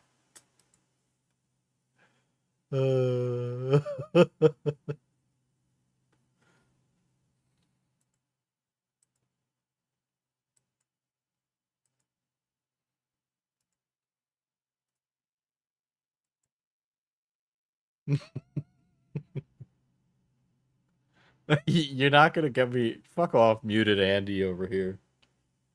Muted Andy. Alright, so there's Zelda with some huge elf milkers with Ganon looking big.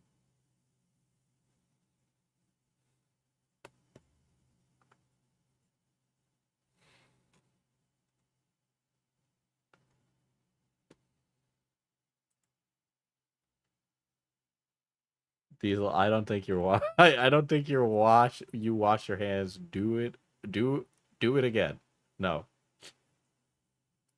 Wild. It was definitely the best game that released in 2017, and although I did have quite a few issues with the game, ones that you've already heard before, like weapon durability and the open world feeling a little bit empty, I still think it was a unique experience, and I'm not one of the people who was desperate to return to the old Zelda formula after playing it. And so, shockingly enough, I actually was kind of excited to review Tears of the Kingdom this year. I thought it was almost certainly going to be Game of the Year, even if it did disappoint in some way, especially given that Resident Evil 4 Remake, while a good game, is just a remake, which in my eyes means it shouldn't really be considered for Game of the Year because it's not an original idea. And Starfield is being made by Bethesda, and let's be honest, they've been disappointing most RPG fans for over a decade at this point. And while I was never the biggest Bethesda fan in the world, I did grow up playing Fallout 3 and loved it at the time. And when Skyrim came out, I enjoyed it the first couple times I played it, but eventually I did sour on it. And then, as you probably know by now if you've been watching the channel, Fallout 4 came out and was the second biggest disappointment I've ever had in my history playing video games. So they're probably going to disappoint again with Starfield. So knowing that, how is it that Tears of the Kingdom is not the...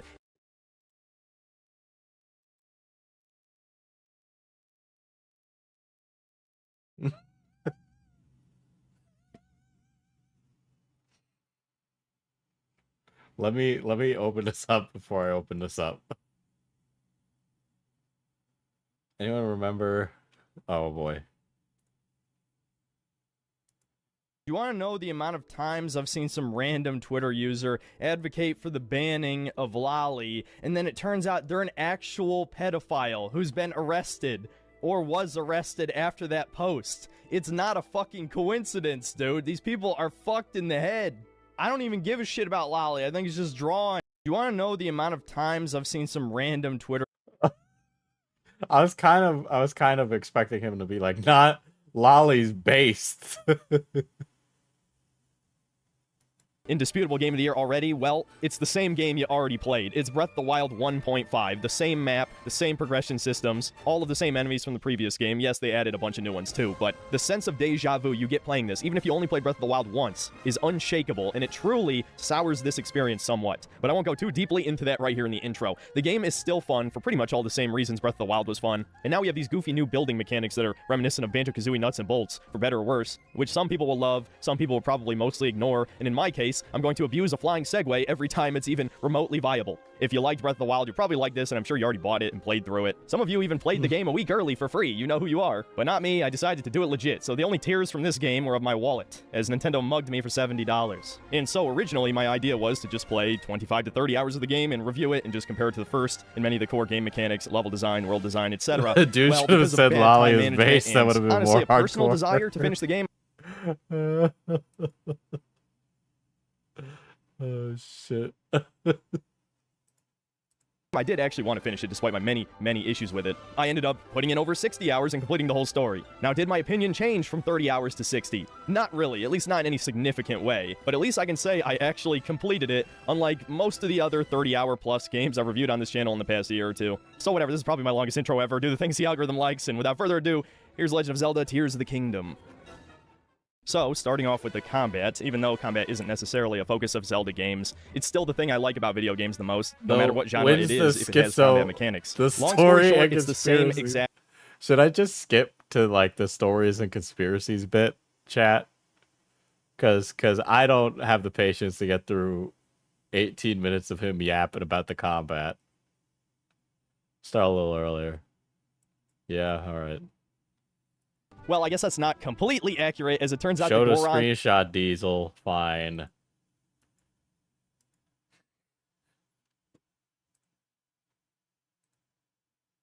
Fine. Yeah. AI chat summary. People are asking Diesel to show his hands to prove that he washed them. They're asking him to apologize for not washing his hands.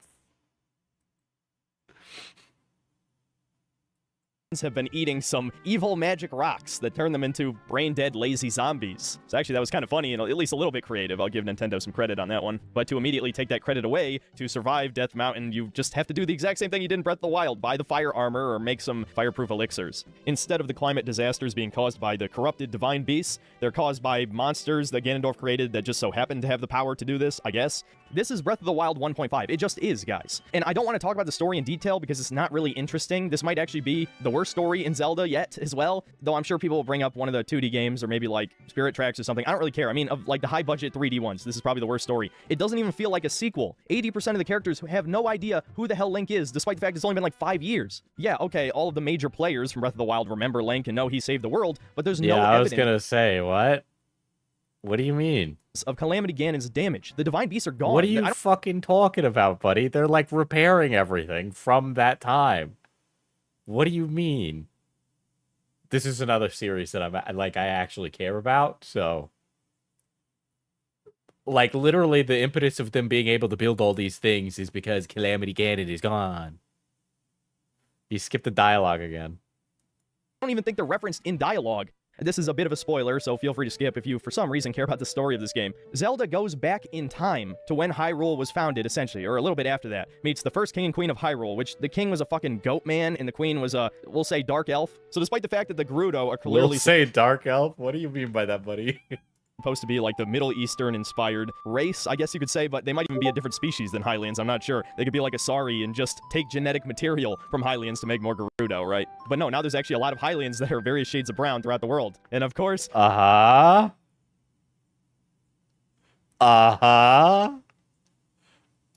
Uh-huh.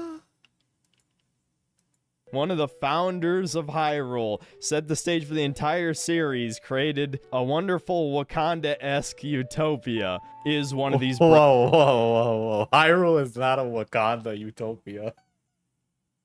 It is literally just like a fantasy medieval kingdom.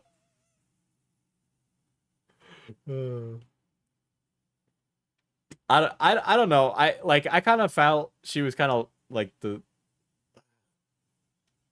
Well, does it even matter what I say? Like, he just dislikes that she's brown. I think she's cute. I don't know, like... If only she was a Fuda, that would make everything better.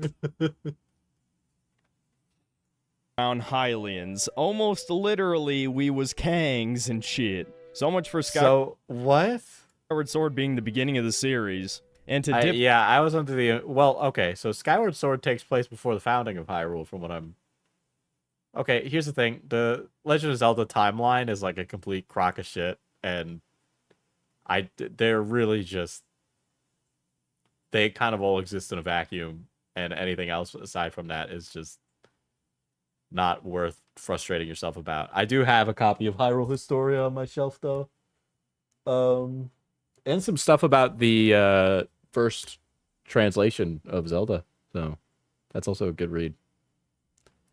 Into the schizo paint a little bit, the king being a goat man, who are the Zonai people who came from the heavens, is borderline satanic imagery. I have no idea if this is intentional or not, but Japan used to be infamous for putting weird Christian symbolism in anime and occasionally video games. So this could be an extension of that, or again, if you want to take the schizo... Okay, so Christianity in Japan, I've actually read about this, right?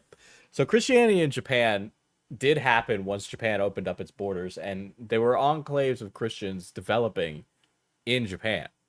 That was a thing that was happening for a time. But from what I recall, the shogunate found that it was disruptive to the order of things, and for an extent, it kind of was, given that their religion played certain ties into the politics of everything. And so the shogunate ordered that all Christians be killed. So there was a mass crucifixion and execution of Christians in Japan. And it was actually so successful that they basically wiped the religion out in the country. And it never caught on. So in a lot of places in the world where Christian missionaries came and were able to convert many of people, here in particular, those people were all killed. So they kind of lack... Japan takes a lot of the cultural images of Christianity, but they take it from a different lens of cultural context because of the Confucianism and Buddhism and what's the other one? And Shintoism of how they view things. I think it's really interesting. So in Elden Ring is a good example of this.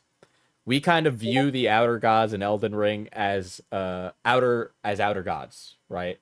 As Cthulhu-like beings in Elden Ring. And if you know about this, then you know. But so, while we interpret Elden Ring with that lens, the Japanese community for Elden Ring had a completely different cultural context and completely read it differently about the outer gods in Elden Ring. So they actually view the outer gods more as kami, forces of nature that manifest into a physical being. And it's just because we view these things differently, right? Because they weren't really exposed to that in the same way we are. So I don't necessarily think that this is some weird, like, call from the elite.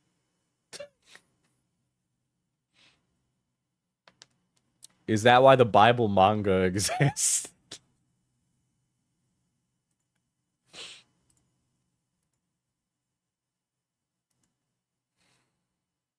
Synthetic Man talks about suicide. Those bad experiences which made you a doomer, how come those bad experiences didn't push you all the way to self-deletion? Didn't have access to any easy ways to do it. That's pretty much it. If my parents had a gun, I'd probably be dead right now.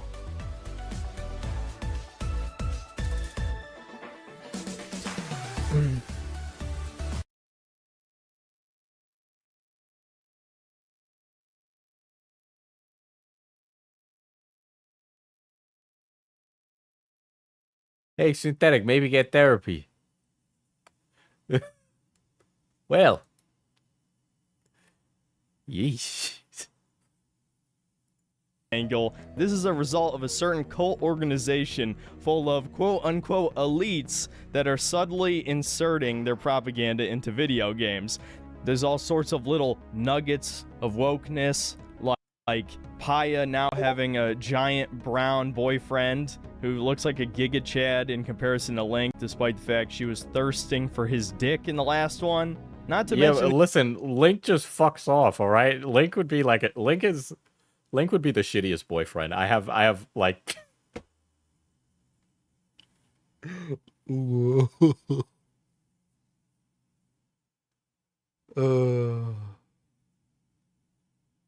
Not gonna lie, won't have 911 on quick dial if Synthetic Man had an accident.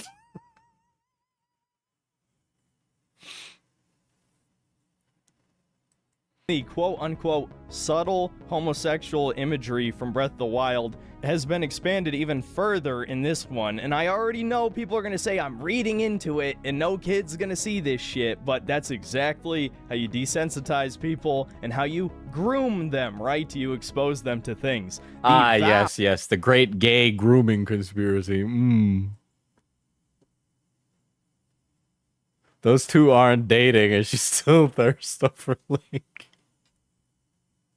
He's literally imposing his worldviews on it. That's literally everything that's happening. Like, he wants a beautiful black Fuda goddess Adonis to cuck him with a white milkmaid. That's like what's happening. How that each of the new sages takes to Link looks like they're proposing to him. And Sidon, the giant shark guy, people already made a bunch of gay lewd images between him and Link when Breath of the Wild came out. Well, now, him quite literally putting a... Okay, guy, like, it's just yaoi on the internet. Can she-they bisexuals just draw their monster guy fucking a twink elf in the booty hole and, you know, just doing that? just doing that, you know? Ring on his finger, and man, their relationship is too fucking weird, dude. I don't care that men being nice to each other. Is this homosexuality? Is this... What do you mean, men being nice to each other? What? What?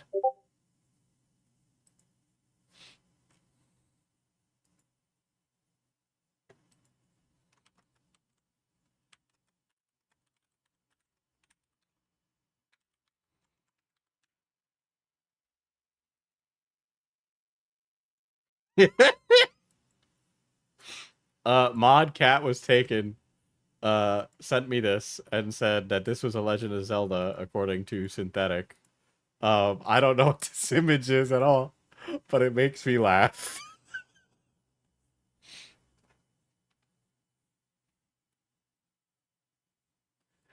I think this guy stays too much into the community. All of this non-canon community shipping garbage. It's like saying Zelda cucked Link with Ganon because that was a semi-popular fan sentiment. Yeah, you got a good point.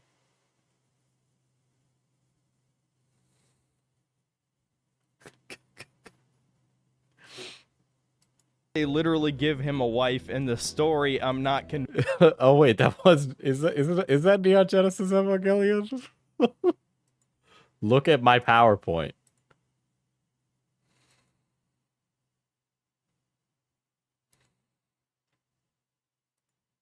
Hold on. Let me switch to...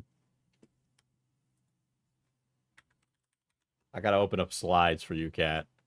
I gotta open up Google Slides.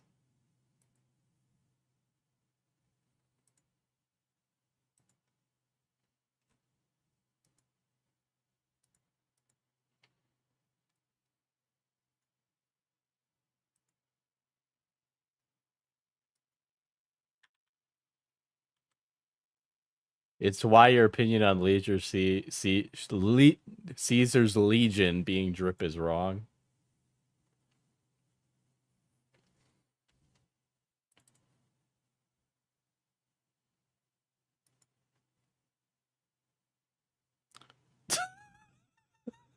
Got it. Okay.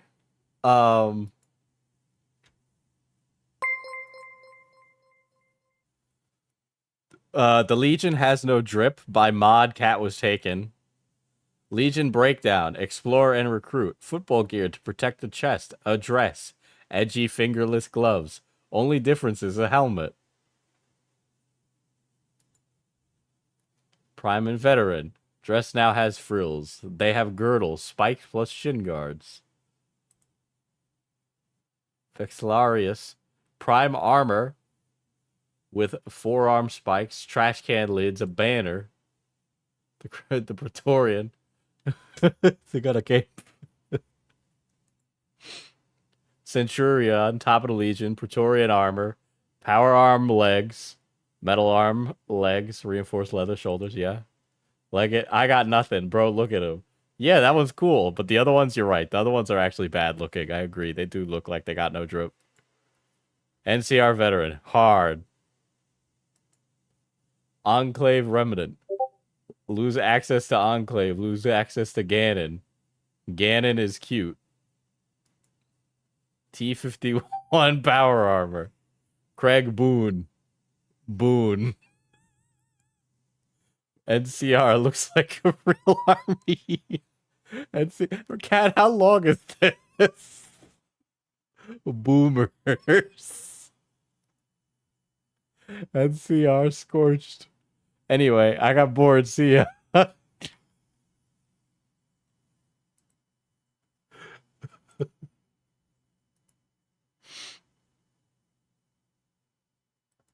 Oh my god. Convinced. Link was already a cross-dresser before this game. Not to mention, an actual child, a bird child, is one of the other sages. Hold out your hand.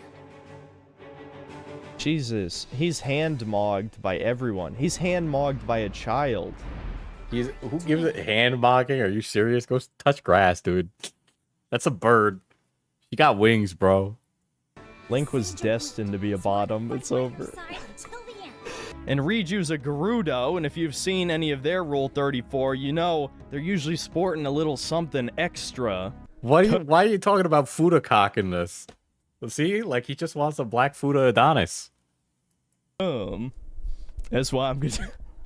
That's why I'm going doing your pussy tonight, Link. Though obviously that's not canon, but you get the point. Yeah, that's not canon, bro. That's not canon. It's just horny people on the internet. And every character that vows to him might as well be male, figuratively. Now, honestly, I don't Figuratively? What? actually believe that, but it is weird I don't know about that. I don't know about that. I kind of feel like you do. enough to be eyebrow raising. Certainly worth making fun of at the very least. And perhaps more importantly than this weird schizo tangent is the fact that time travel completely ruins the story of Breath of the Wild. Because if Zelda traveled back in time, however many years, she could have just told the Hylians never to build the Divine Beast because Ganon would corrupt them and end up killing everybody, and then Breath of the Wild would never happen. Again, it doesn't feel like a sequel at all because Breath of the Wild might as well be ignored for the sake of this game's story. Another reason why this story sucks is because it has the tendency to re-explain things. I feel like everybody was calling Link a twink for years. Like, I feel like that's just been a joke forever, right? But Breath of the Wild brought it to a whole new level. Like, that man's butthole has gone places most never have. You already know or easily figured out early on. Not even counting the spoiler about Zelda, there's various plot details that are shown to you over and over again. Every time that you defeat a boss in one of the temples, you're given the same exact flashback. That PowerPoint went hard. Uh-huh, Anonymous. That PowerPoint went hard. It went hard, huh? I see. With Ganondorf. And even the various tiers that give you the memories across the map show very similar scenes. Even if they're different parts of the same scene, often you'll view the actual spoiler part before you view the setup, and then the setup scene is pointless because the arrangement of scenes across the map seems almost completely random. There's a chance that you could view the biggest spoiler in the game as the very first tier. I believe it's just directly north of the starting point of the map. But despite this, the story treats every player as if they didn't do any optional content. I remember getting to the end of the Spirit Temple and having Minoru explain something that was already told me. Is he done schizoing out now, or it's like another peak right here? I'm kind of curious.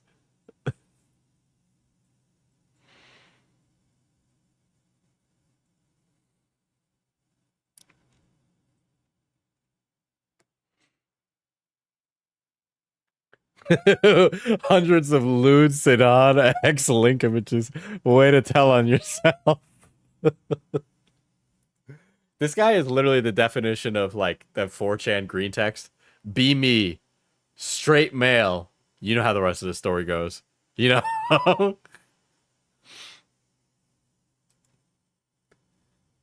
Okay, my internet is like getting cringe. I don't know why. There might be a storm outside. I've been saying how it's going to rain. This is a byproduct of where I live, right? Nani sent you his follow-up video. Tell you what, chat. Next stream, I will do the follow-up video, and I'll also go over some of his more recent content, okay? Careful there, baby. Oh no, Anon, am I gay?